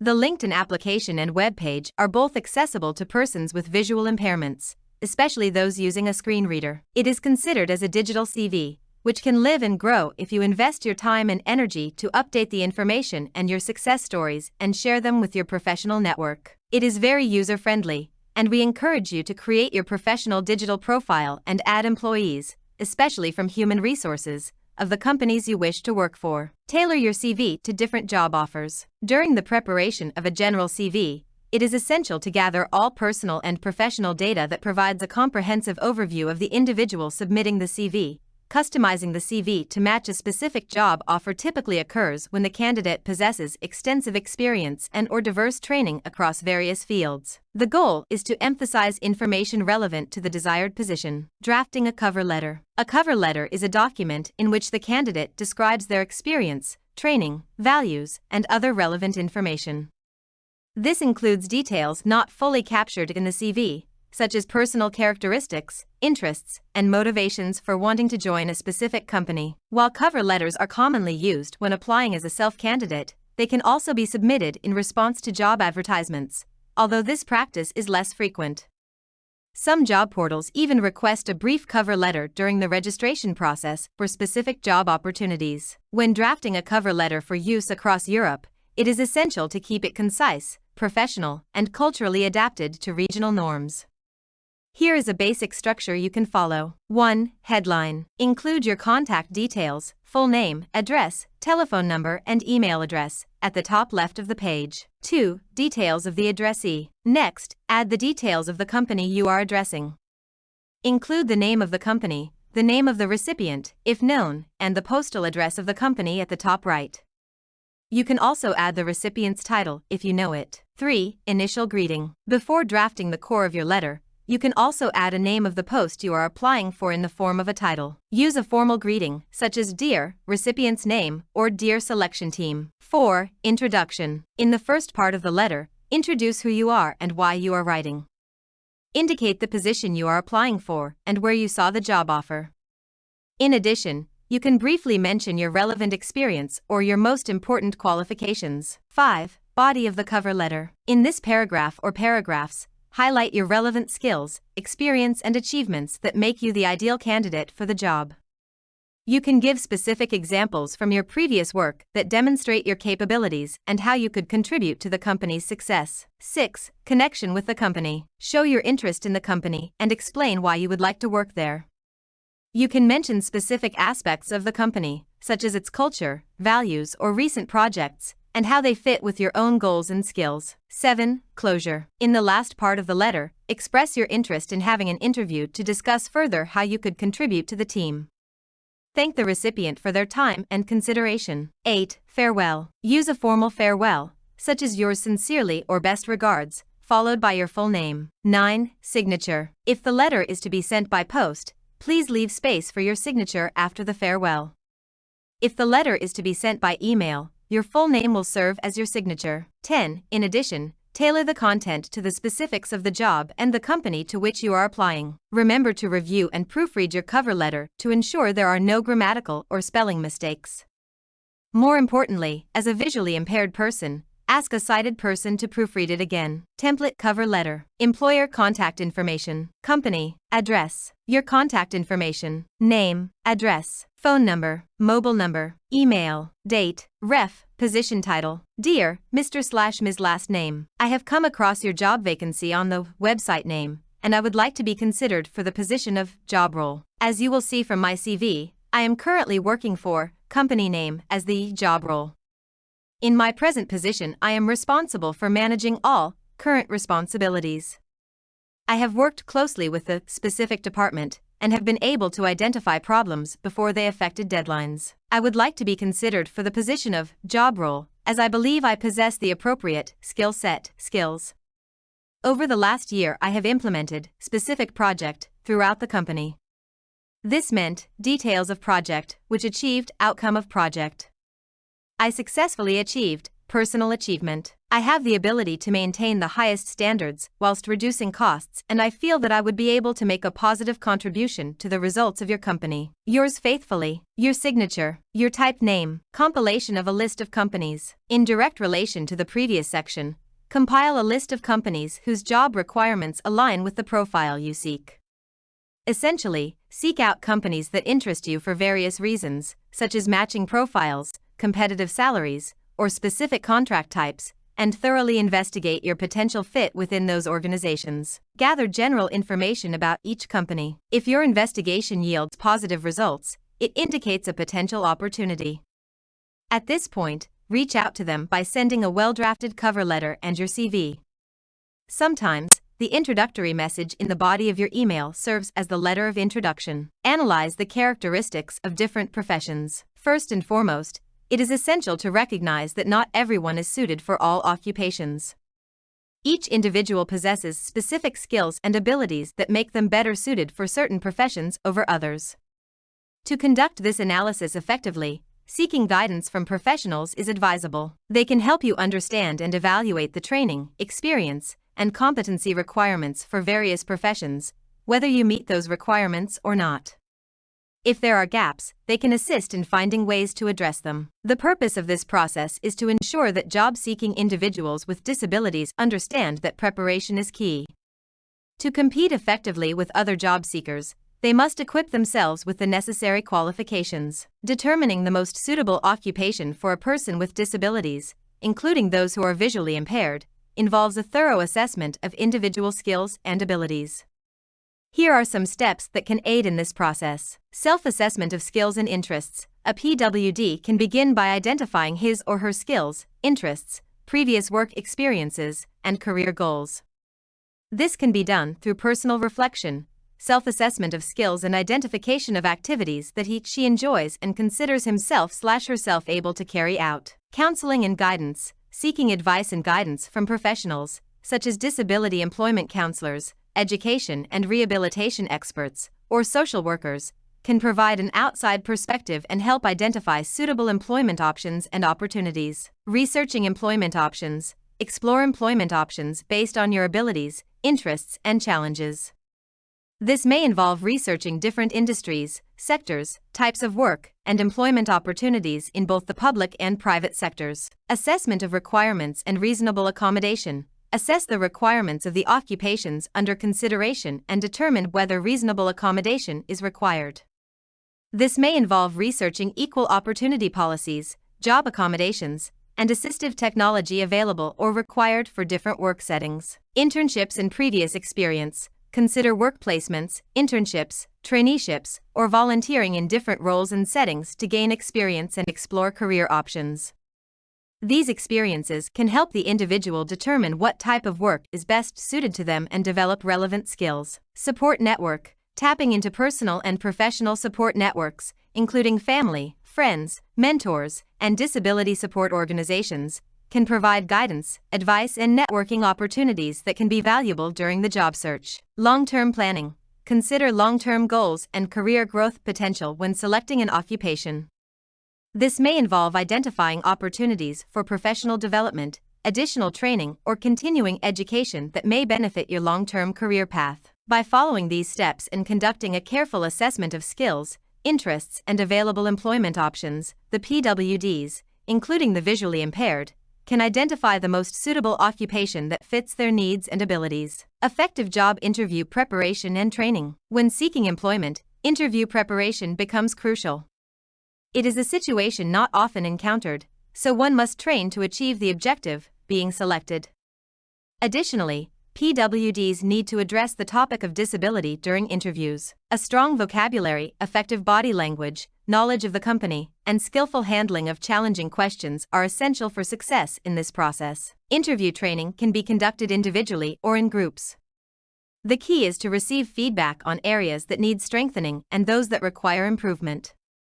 To achieve this, in addition to an employment counselor, video and audio recordings serve as valuable tools. They provide the best way to recognize strengths and weaknesses, allowing individuals to visualize their behavior, hear their voice, and observe their language use during interviews.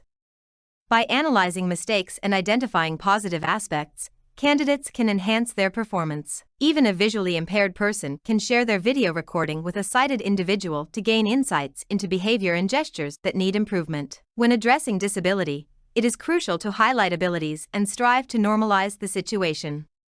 The focus should be on what can be accomplished rather than dwelling on limitations. Before an interview, it is fundamental to take into account aspects such as hygiene, appropriate clothing for the occasion, use of verbal and nonverbal language, knowledge of the company and of one's own curriculum vitae, highlighting one's strong points, how to deal with questions about one's difficulties, what one should and should not say, being clear about availability, mobility, timetable, etc. However, no matter how much preparation one does, there is always the variable of the interviewer. Depending on their knowledge of the disability, the language they use, their attitude, patience and approach to the interview, candidates may be more or less successful in the selection process. Locating job offers through websites and social networks. The following section is on resources for active online job search. Namely, in a relatively short period of time, the approach to job hunting has transformed. Data protection laws have hindered the practice of submitting CVs directly to various companies. Consequently, the internet has emerged as the most accessible avenue for job seekers. General resources cater to the active job search needs of unemployed individuals. These resources are equally accessible to persons with disabilities, as disability should not preclude them from accessing job opportunities that are not exclusive to their group. Some of the general resources include the following: placement agencies, temporary employment agencies, job boards, publication of offers on social networks. Specific resources, on the other hand, target people with disabilities, including those who are visually impaired. These resources are designed to assist PWDs in their pursuit of employment. Specific resources include the following: the general ones when they present specific offers for the PWD group, targeted job boards, special employment centers, foundations, associations. Chapter 3, Acquiring Competencies Through EU Tools for Adult and Informal Education. Context of adult and informal education. Various organizations work to legitimize and provide legal support for adult education through non-formal channels. They focus on training as a means to enhance the competencies of citizens who lack access to formal education or need specific skills that informal education can address, tailored to the target group's needs. Before assessing the basic competences offered by adult and informal education, it is considered necessary to share the results of a report titled Trends and Issues in Adult Education in Europe, published by the German Adult Education Association 9, German Adult Education Association, smiley face, and whose data have been obtained from the European Association for the Education of Adults 10, European Association for the Education of Adults, smiley face.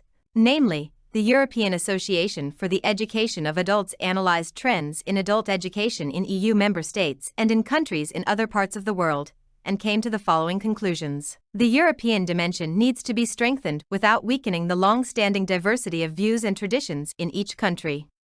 Deep philosophical differences in values and priorities are reflected in the use and connotation of different terms, making debate difficult. There is a need to revitalize established values and principles, applying them to the new global context of the enlarged EU.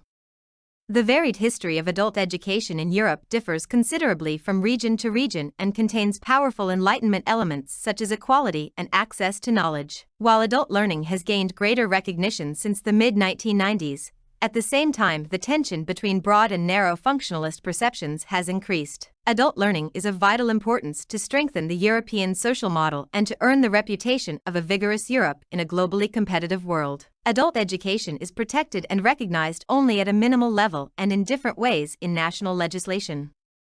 So far, EU efforts in favor of lifelong learning have not been sufficient to change its formal character or to increase the public resources allocated to it. Adult lifelong learning needs to be recognized and put on the priority list of many governments. The principle of subsidiarity must be accepted in the legal and financial security provisions, and member states must assume the main responsibilities.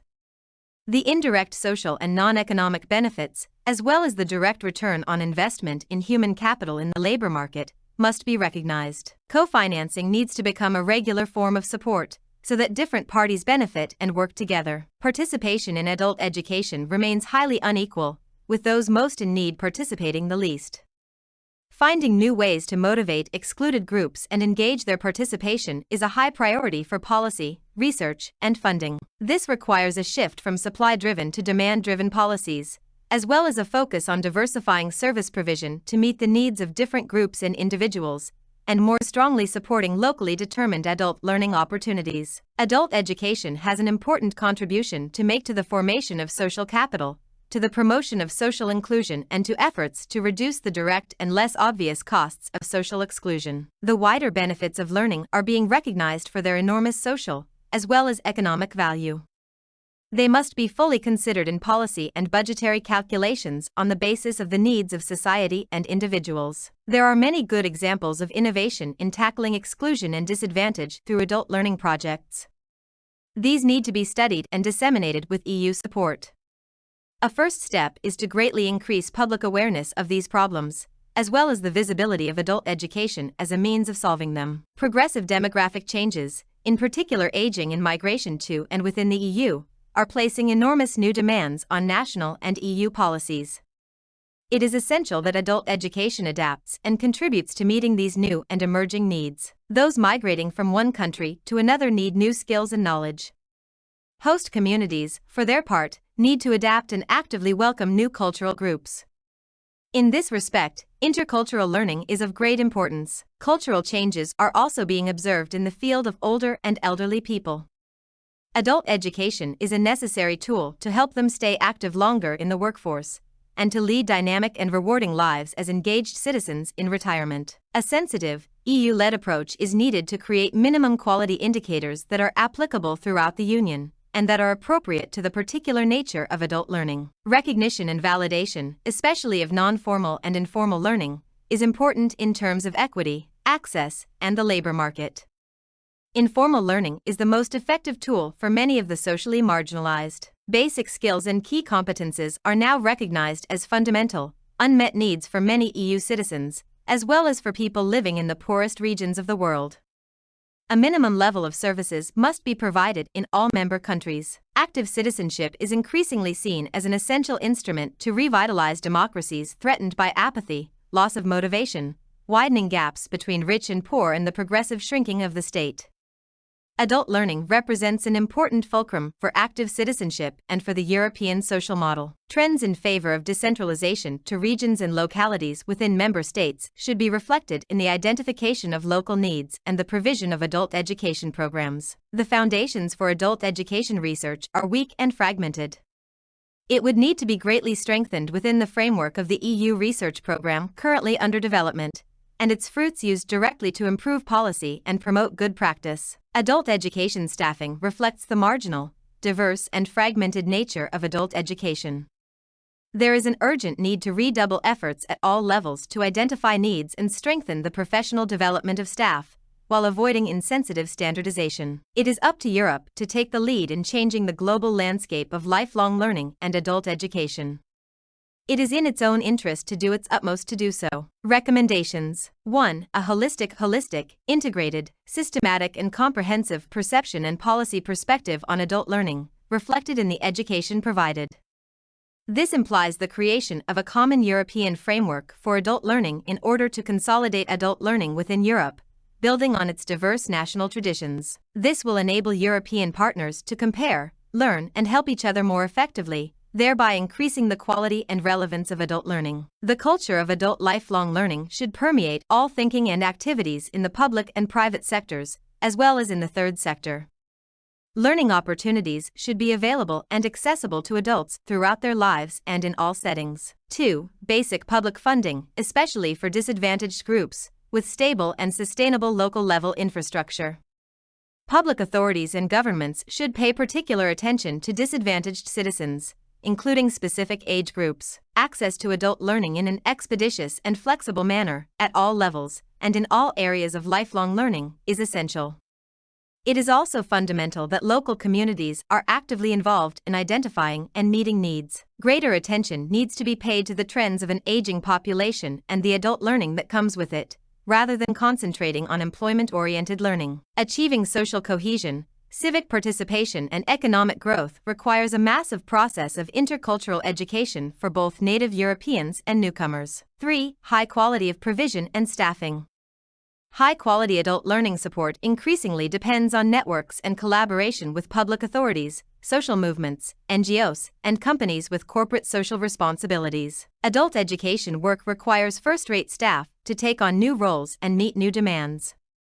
Particular attention needs to be paid to their training, support, and professional mobility. 4. Recognition and accreditation of non-formal as well as informal and formal adult learning and education.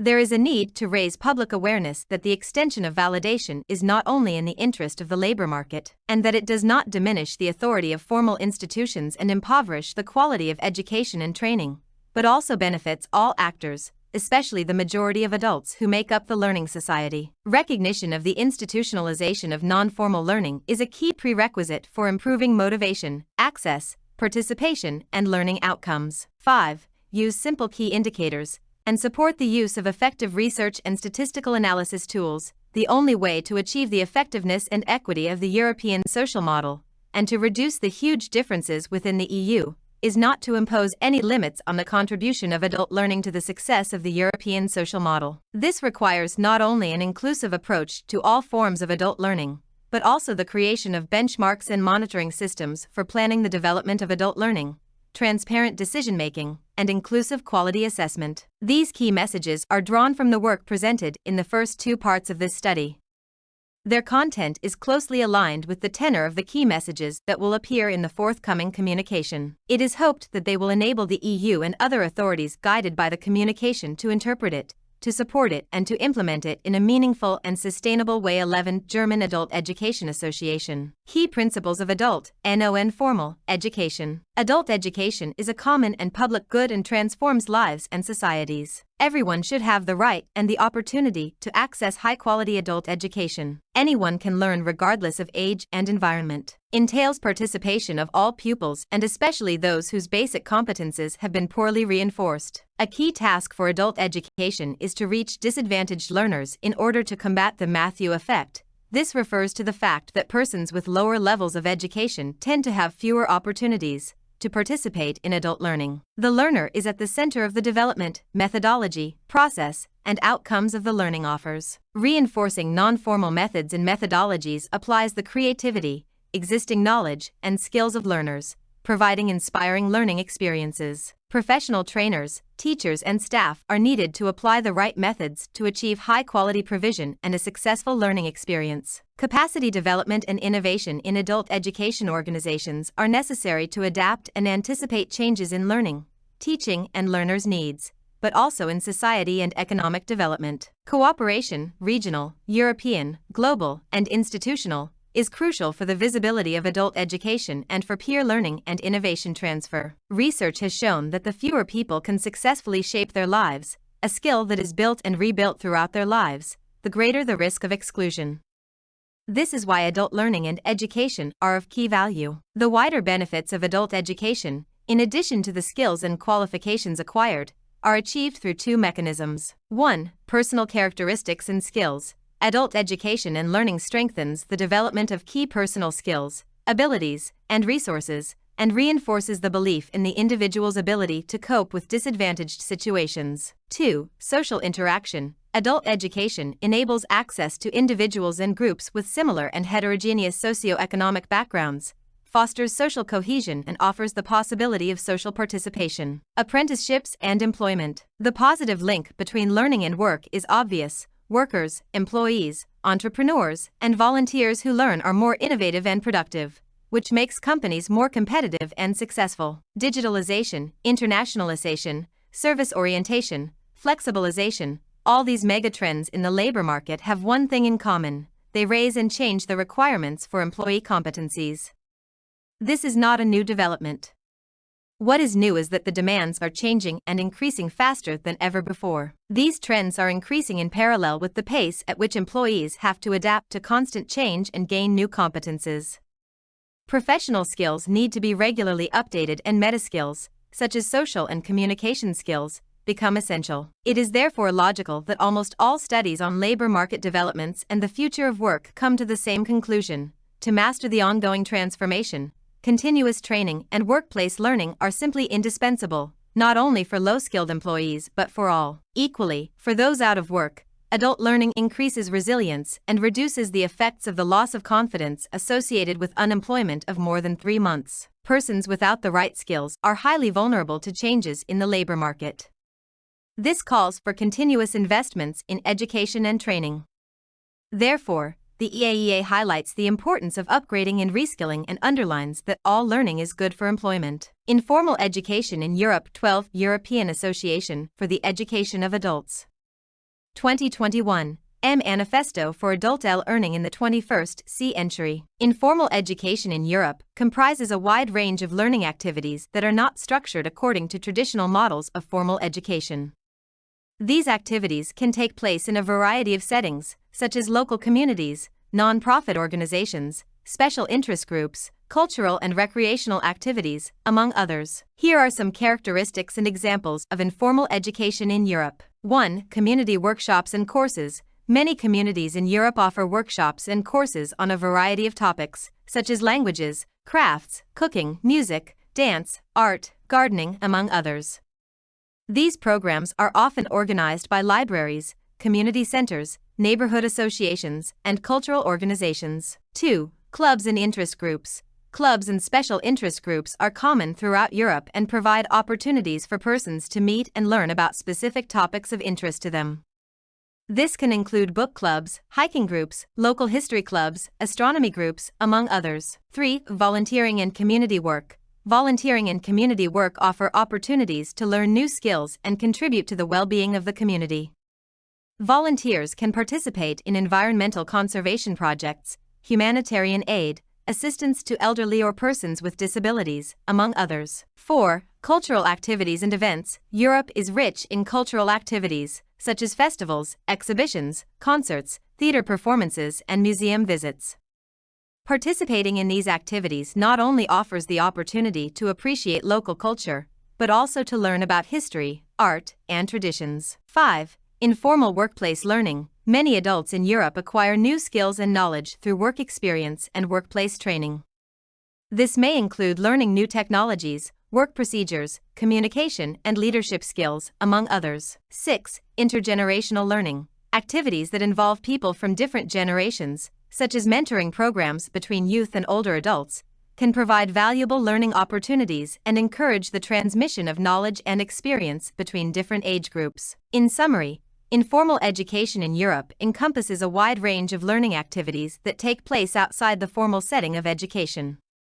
These activities are central to promoting lifelong learning, fostering community participation, and enriching the cultural and social life of people in Europe. Adult education in Europe. Adult education in Europe is an integral part of the education systems of many European countries. It focuses on providing learning opportunities for people over 18 who have not completed their formal education or who wish to continue learning and acquiring new skills. Some highlights of adult education in Europe include: 1. Formal education programs. Many European countries offer adult education programs within the formal education system. These may include basic education, secondary education, or technical and vocational education programs for adults who wish to improve their skills or qualifications. 2. Non-formal education. In addition to formal education, there are numerous non-formal learning opportunities for adults in Europe. These may include language courses, practical skills workshops, digital literacy programs, among others. These initiatives are often organized by educational institutions, non-profit organizations, and government agencies. 3. Distance and online education. With the advancement of technology, adult education in Europe has also adapted to online and distance modes. Many institutions offer online courses that allow adults to learn at their own pace and from anywhere with internet access. 4. Vocational education and training. Adult education in Europe also focuses on providing specific skills and training for employment. This may include vocational training programs, skills upgrading courses, and re-employment programs for adults seeking to change careers or re-enter the labor market. 5. Policies and funding. European governments often have specific policies and programs to promote adult education, as well as funds to support these initiatives. This may include grants for educational institutions, scholarships for adults wishing to continue their education, and funds for skills development projects. In general, adult education in Europe is seen as central to promoting social inclusion, enhancing employability and economic development, as well as promoting lifelong learning. Efforts focus on ensuring that all persons have access to learning opportunities, regardless of their age, educational background, or socioeconomic situation. Core competences. Adult education plays a crucial role in the acquisition of competencies in a variety of areas. These competencies can be practical skills as well as socio-emotional and cognitive skills. Here are some ways in which adult education facilitates the acquisition of competencies. 1. Basic skills. Many adult education programs focus on improving basic skills such as literacy, numeracy, and mastery of basic communication skills. These skills are essential for effective functioning in society and the labor market. 2. Job and vocational skills. Adult education offers opportunities to acquire specific employment and career-related skills. This may include training in information technology, technical and clerical skills, management and leadership skills, and training in specific industry sectors. 3. Digital skills. In an increasingly digitized world, adult education plays a crucial role in developing digital skills. This can involve learning to use computers and mobile devices, navigating the internet safely, using productivity software, and understanding basic programming concepts. 4. Language and communication skills. Adult education programs can also help to improve language and communication skills in a second or native language. This is especially important in multicultural environments and for those seeking to improve their employability in a globalized labor market. 5. Social and emotional competences. Adult education is not only about acquiring practical skills, but also about developing social and emotional competences.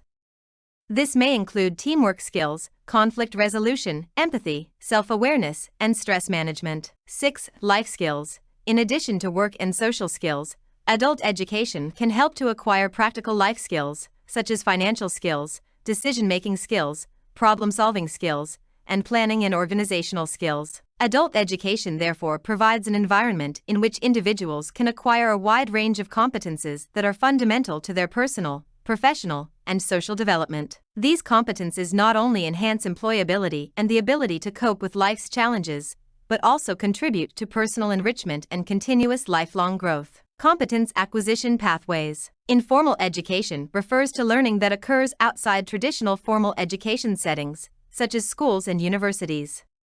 This type of education includes everyday experiences, social interactions, self-learning, and extracurricular activities. Acquiring skills through informal education can be as valuable as formal education and can offer a variety of benefits. Here are some ways in which skills can be acquired through informal education. 1. Experiential learning. Engaging in practical experiences and problem-solving in real-world situations can be effective ways of learning. This could include internships, volunteer projects, or participation in community activities. 2. Mentoring. Informal education often includes tutoring and learning from persons more experienced in a specific field. Mentoring provides an opportunity to gain valuable knowledge, skills, and perspectives from someone who has already walked the path. 3. Self-taught. The active pursuit of knowledge through reading, online research, watching tutorials, and independent practice are important components of informal education. Many persons acquire skills on their own through exploration and experimentation. 4. Social and professional networking. Participating in online communities or social events can provide opportunities to learn from others and establish meaningful connections. Interacting with persons with similar interests or expertise in a field can be enriching and conducive to knowledge sharing. 5. Travel and cultural experiences. Exposure to different cultures, whether through travel or interactions with people from diverse communities, can broaden perspective and provide a deeper understanding of diverse realities and skills. 6. Soft skills development. Informal education often focuses on the development of soft skills such as effective communication, teamwork, problem solving, and adaptability. These skills are crucial in everyday life and in the work environment. It is important to note that informal education does not exclude the possibility of formal qualifications or recognition, but its approach is more flexible and tailored to individual needs. The combination of formal and informal education can be particularly powerful, as it provides a broader range of learning experiences and prepares individuals comprehensively for life and career challenges. Lack of literature or resources on adult education and disability. There are a variety of training resources available for adults with disabilities who want to learn new skills, improve their education, or train for employment. Here is a list of some common resources. Specialized education and training centers. Many communities have specialized education and training centers that offer programs tailored to the needs of persons with disabilities. These centers may provide basic education courses, job training, social skills programs, among others. Distance education programs. Distance education programs can be a flexible option for adults with disabilities who prefer to study from home.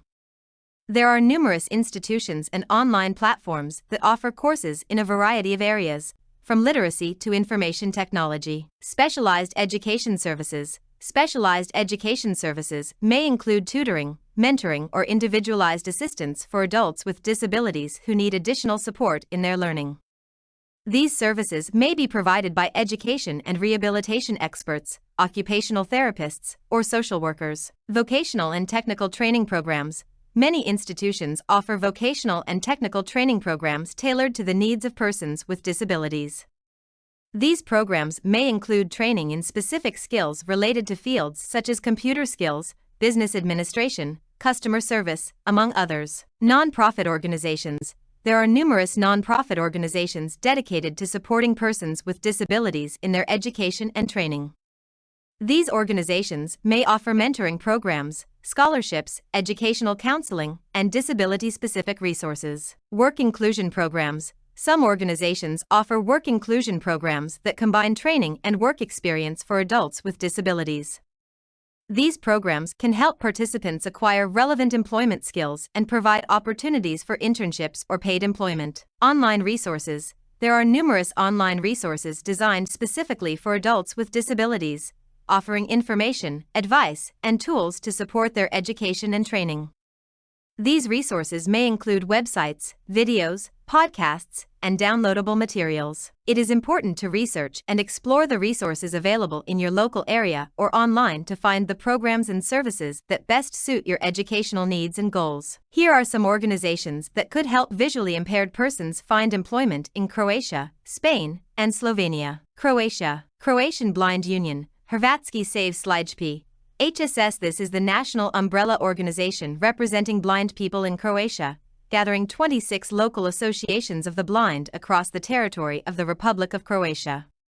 HSS can refer you to your local association of the blind. As an NGO, it implements projects often aimed at increasing employability of the blind. Institute for Expert Assessments, Vocational Rehabilitation and Employment of Persons with Disabilities. Spain. ONCE, National Organization of the Spanish Blind. ONCE is one of the leading organizations in Spain offering a wide range of employment services and programs for persons with visual impairment, including training, job orientation, and job placement programs. ONCE Foundation. Foundation ONCE, a partner of ONCE, also offers employment services and job placement programs for visually impaired persons in Spain, including counseling, training, and workplace adaptation. Inserta Empleo is the ONCE Foundation's entity specializing in the provision of labor intermediation services, recruitment, and development of talent with disabilities in employment management, with the aim of achieving the integration of persons with disabilities into the labor market. Slovenia. Zveza društv slijepih in slabovidni Slovenije, ZDSSS. This is the Association of the Blind and Low Vision in Slovenia, which can offer employment services and support to persons with visual impairment in job search, vocational training, and job placement programs. Center Iris. This center, located in Slovenia, offers support and counseling services for persons with visual impairment, including career guidance, job skills training, and employment programs. These are some of the organizations that could help visually impaired persons find employment in Croatia, Spain, and Slovenia.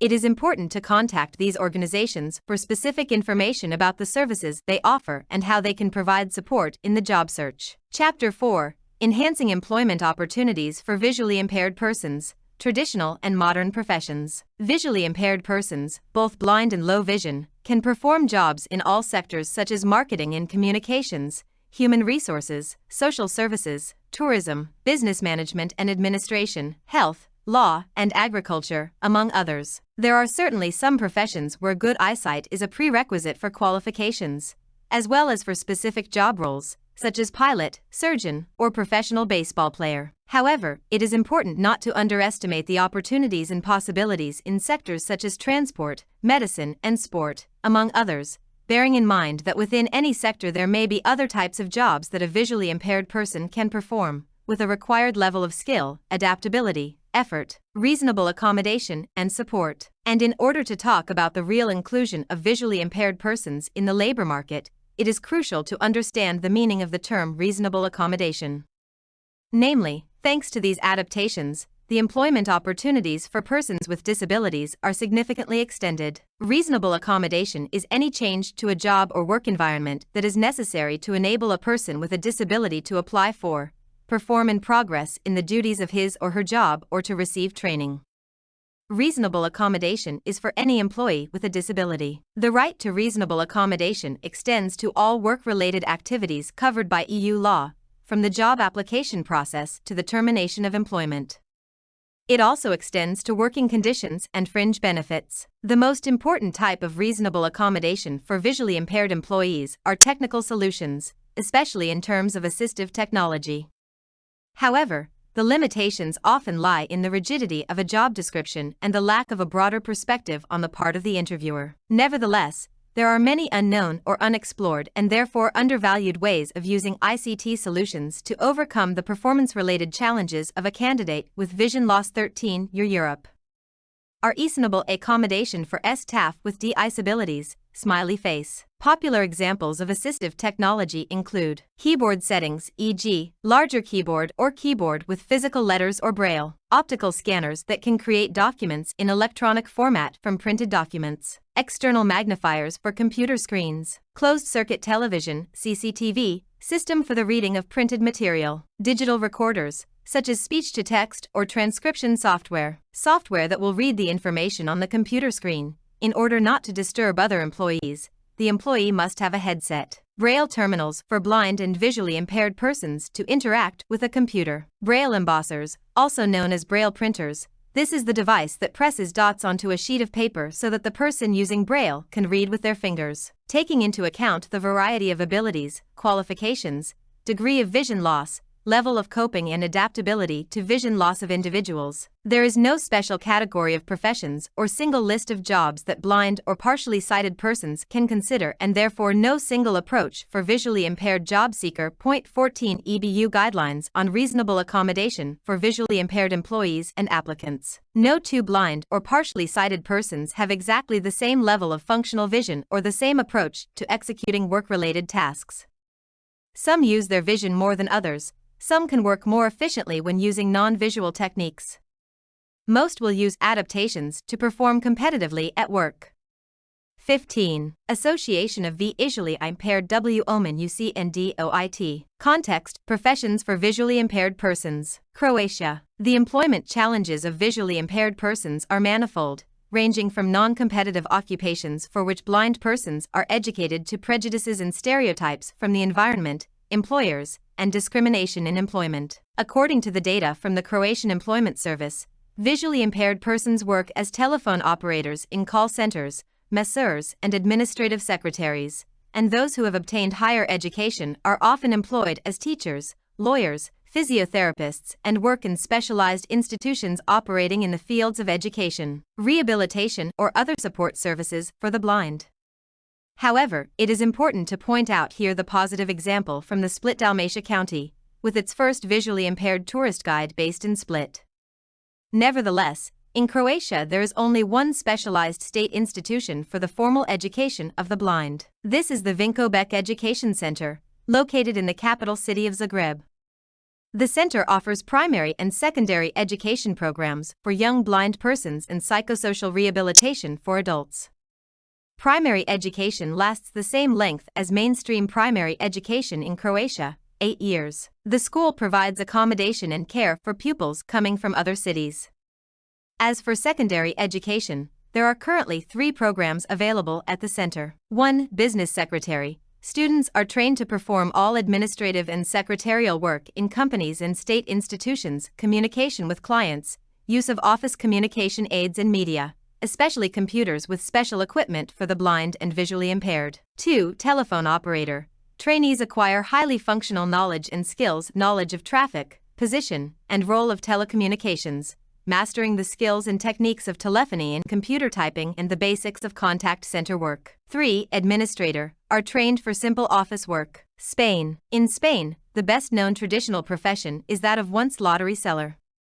Specifically, in 1938 the Spanish National Organization for the Blind, was founded to respond to the needs of blind persons and provide them with access to decent work through the sale of lottery tickets. Many blind persons in Spain, who currently hold important positions, started out as coupon sellers. Currently, around 20,000 persons with some type of disability are once sellers throughout Spain.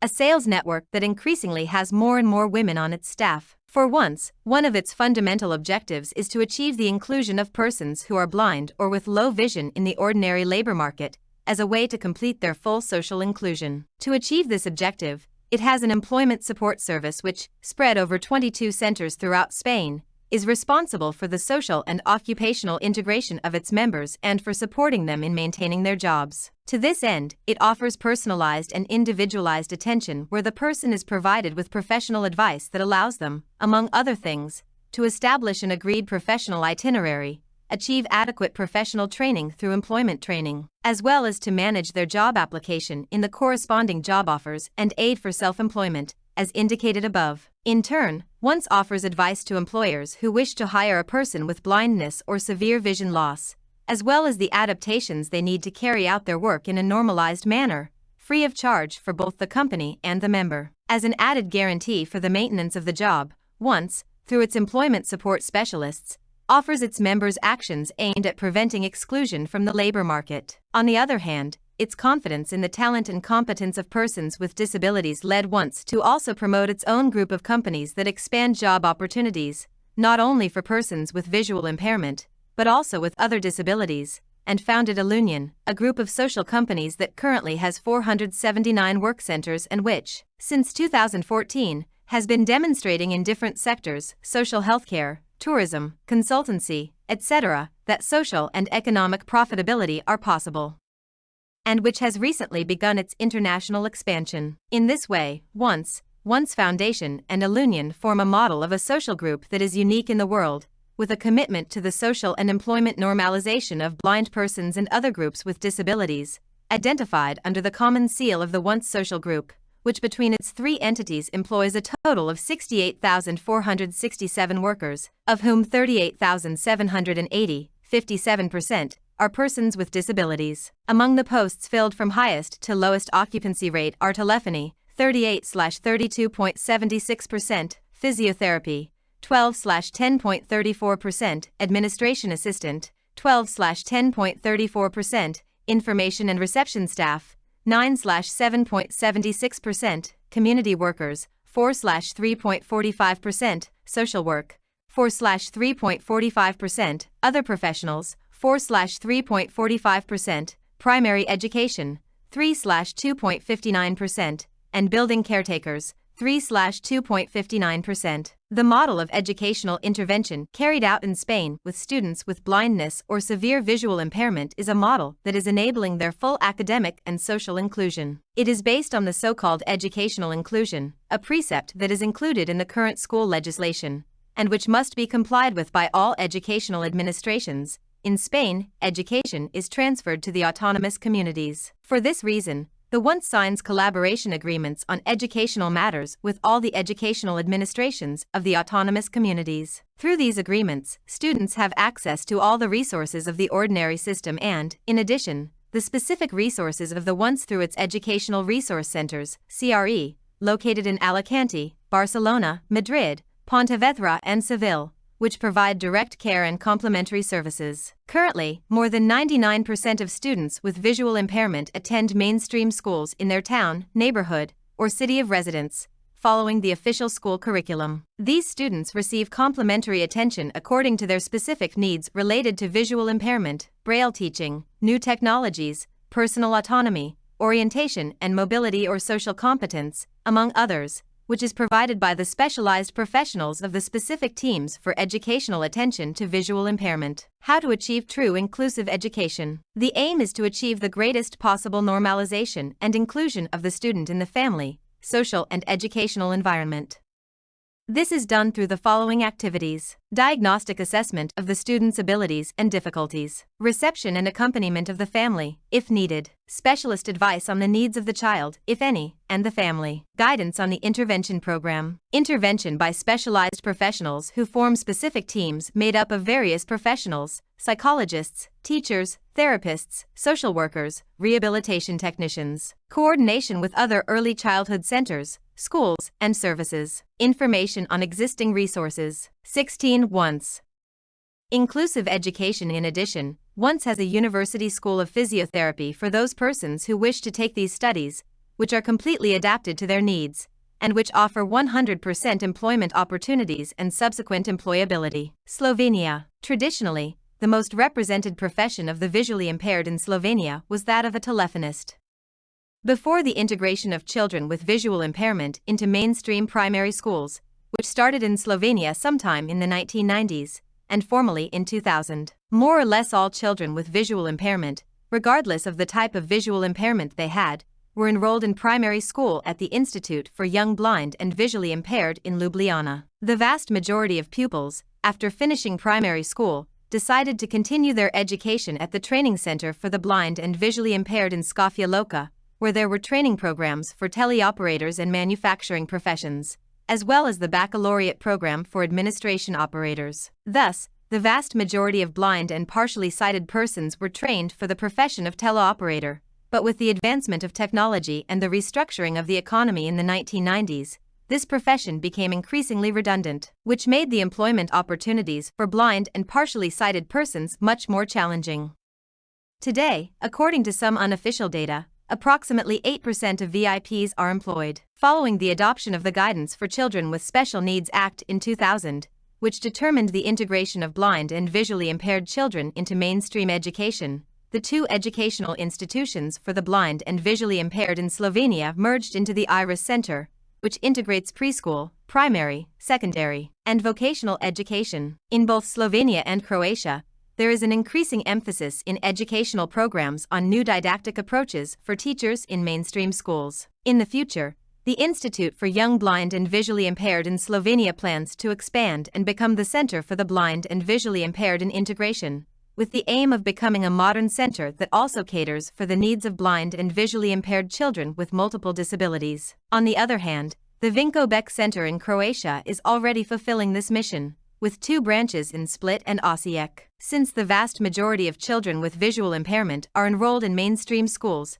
the IRIS Center, Slovenia, as well as the Vinko Bek Center, Croatia, provide them with support and external educational activities. In addition to children with visual impairment, the IRIS Center also increasingly includes children whose primary disability is not visual impairment, but intellectual development disorders. In addition to preschool and primary education, the IRIS Center also offers secondary and vocational programs. Gastronomy and tourism, secondary vocational education. Economic technician, second cycle vocational education. Economic technician, vocational technical training. Administrator, secondary vocational education. Assistant administrator, lower level vocational training. Assistant in biotechnology and care, first cycle vocational training. Experience shows that most students complete their education successfully. After secondary education, most of them enroll in higher education programs. Unfortunately, They often face challenges in finding a job after successful completion of their studies. Adapted computer technology for the blind and visually impaired, which began to be introduced in the world in the 1980s, and in Slovenia in the early 1990s, facilitated access to information for the visually impaired, increased study opportunities and enabled many previously inaccessible professions to be carried out independently. It is therefore all the more important to develop ways of raising awareness among employers that, with appropriate adaptations, blind and partially sighted persons can be equal to persons without limitations in the workplace. Through business incubators, it is also necessary to encourage and empower visually impaired persons to develop their own business ideas and embark on their own entrepreneurial journey. The 3 countries mentioned above have in common that so-called special schools for the blind and partially sighted are gradually becoming resource centers.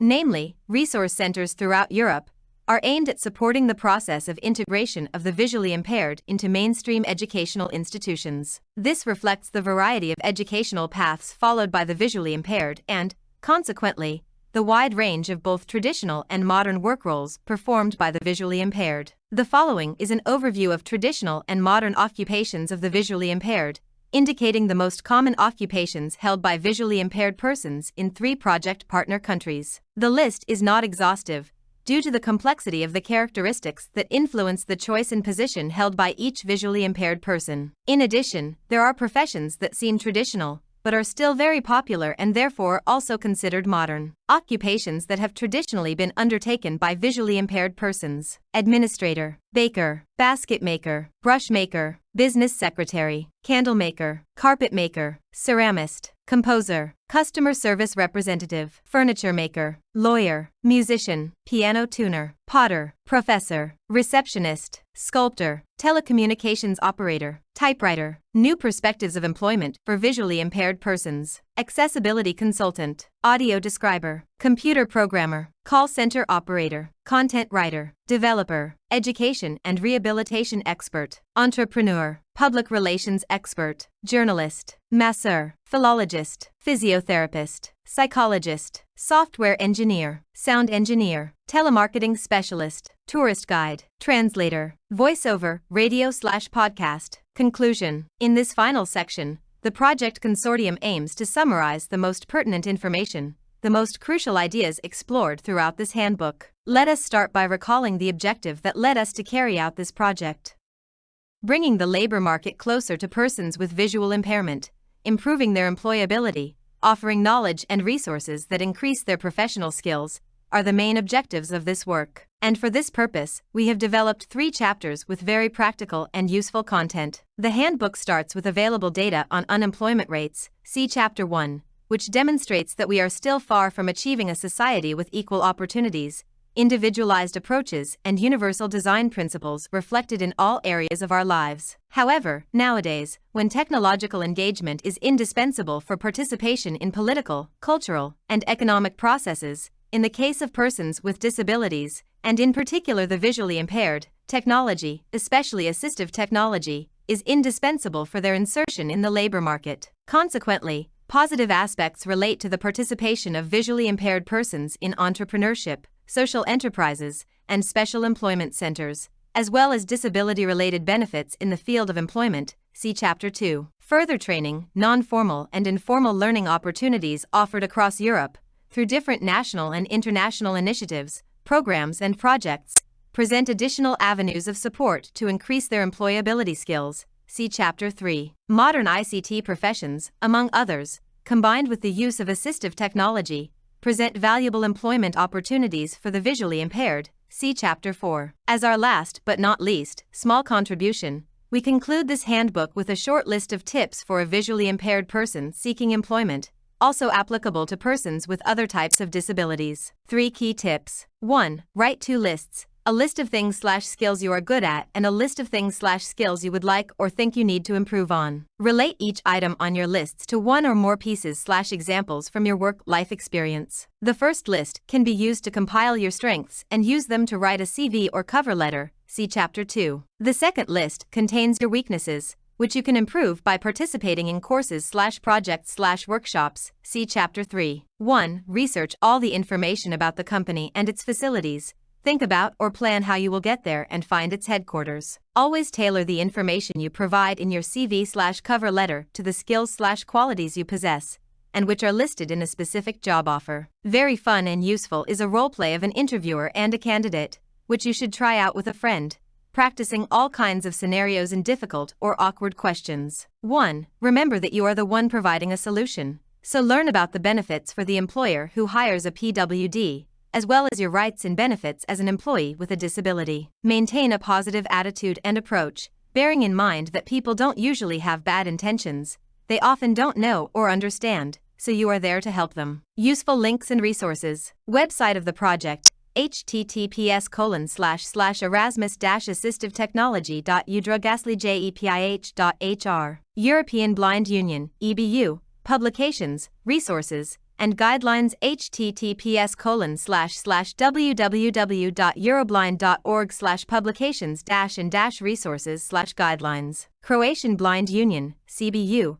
Hrvatski Save slijepih, HSS, https://savez-slijepih.hr. E-Citizens, e-Gradani, https://gov.hr/hr/potakodzi-pri-zapozeljeavyanju-osoba-s-invaliditom/1390. Croatian Institute for Expert Assessments, Vocational Rehabilitation and Employment of Persons with Disabilities, ZOSI, https://www.zozai_news/posladaci_zai_zai_zai_zpozdlena_ostoviorite_zozai_zpozdlena_osob_s_e_zposladatom-18911. Croatian Employment Service, HZZ,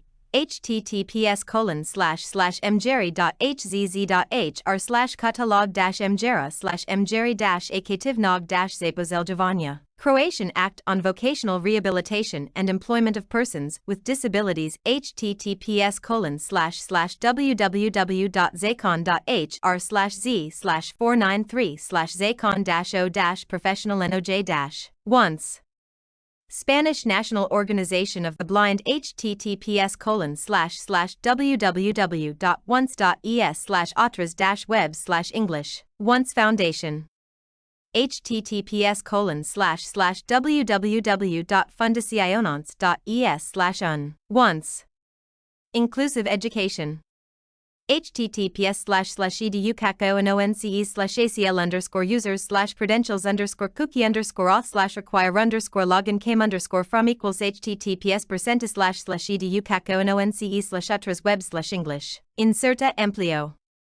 https://www.insertaempleo.es. Slovenian Blind Union, Zveza društv slepih in slabovidnih Slovenij ZDSSS, https://www.zvezia-slepih.si. Center Iris Center for Education, Rehabilitation, Inclusion and Counseling for the Blind and Partially Sighted of Slovenia, https://center-iris.si/o-nas/center-iris-n. University Rehabilitation Institute Republic of Slovenia, URI Soka, https://www.uri-soka.si/un. Employment Service of the Republic of Slovenia, Zavod za zaposlovanje Republik Slovenaj, ZRSZ,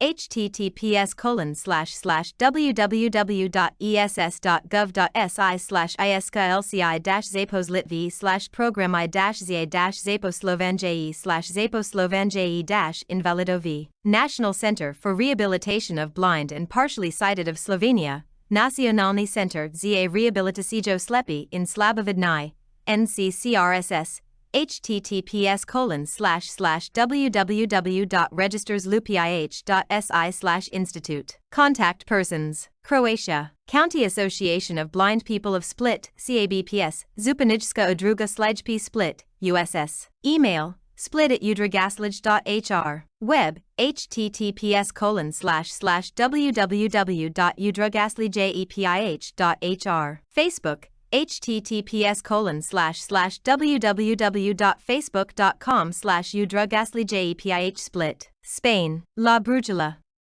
Formación Inclusiva. Email, labrújula@formacioninclusiva.es. Instagram, https://www.instagram.com/labarujaleformacionin/IGSH =NM83DDZ2 NDBHCG Junior &UTM_source QR. Facebook, https://www.facebook.com/profile.php?ID=100664064636769. Slovenia, Regional Association of Blind and Partially Sighted Kranj, MDSS Kranj, Medicинsko društvo slijepih in slabovidnih Kranj. Email, pisarna@mdsskr-društvo.si. Web, https://www.mdsskr-društvo.si. Facebook, https://www.facebook.com/mdsskranja. 1. The Convention on the Rights of Persons with Disabilities, CRPD, Article 27. 2. The data presented have been obtained from 3. Odismet. Observatory on Disability and Labor Market in Spain Report 8. 4. Employment Service of Slovenia, ZRSZ, SADFACE 2023, Labor Market, monthly data December 2023. 5. European Blind Union 2021, Report on the Situation of Blind and Partially Sighted Persons in Relation to Employment in Europe 10 years after the Convention on the Rights of Persons with Disabilities, Challenges and Opportunities. 6. European Blind Union 2021, Manual for Inexperienced Job Seekers with a Visual Impairment. https://www.euroblind.org/sites/default/files/documents/ebu_manual_for_visual_impairment.pdf. 7. European Blind Union 2021, Manual for Inexperienced Job Seekers with a Visual Impairment. 8. 9. German Adult Education Association. 10. European Association for the Education of Adults. 11. German Adult Education Association. 12. European Association for the Education of Adults. 2021, Manifesto for Adult Earning in the 21st Century. 13. Europe. Are reasonable accommodation for staff with disabilities. 14. EBU Guidelines on Reasonable Accommodation for Visually Impaired Employees and Applicants. 15. Association of Visually Impaired Women UC and DOIT. 16. Once. Inclusive Education.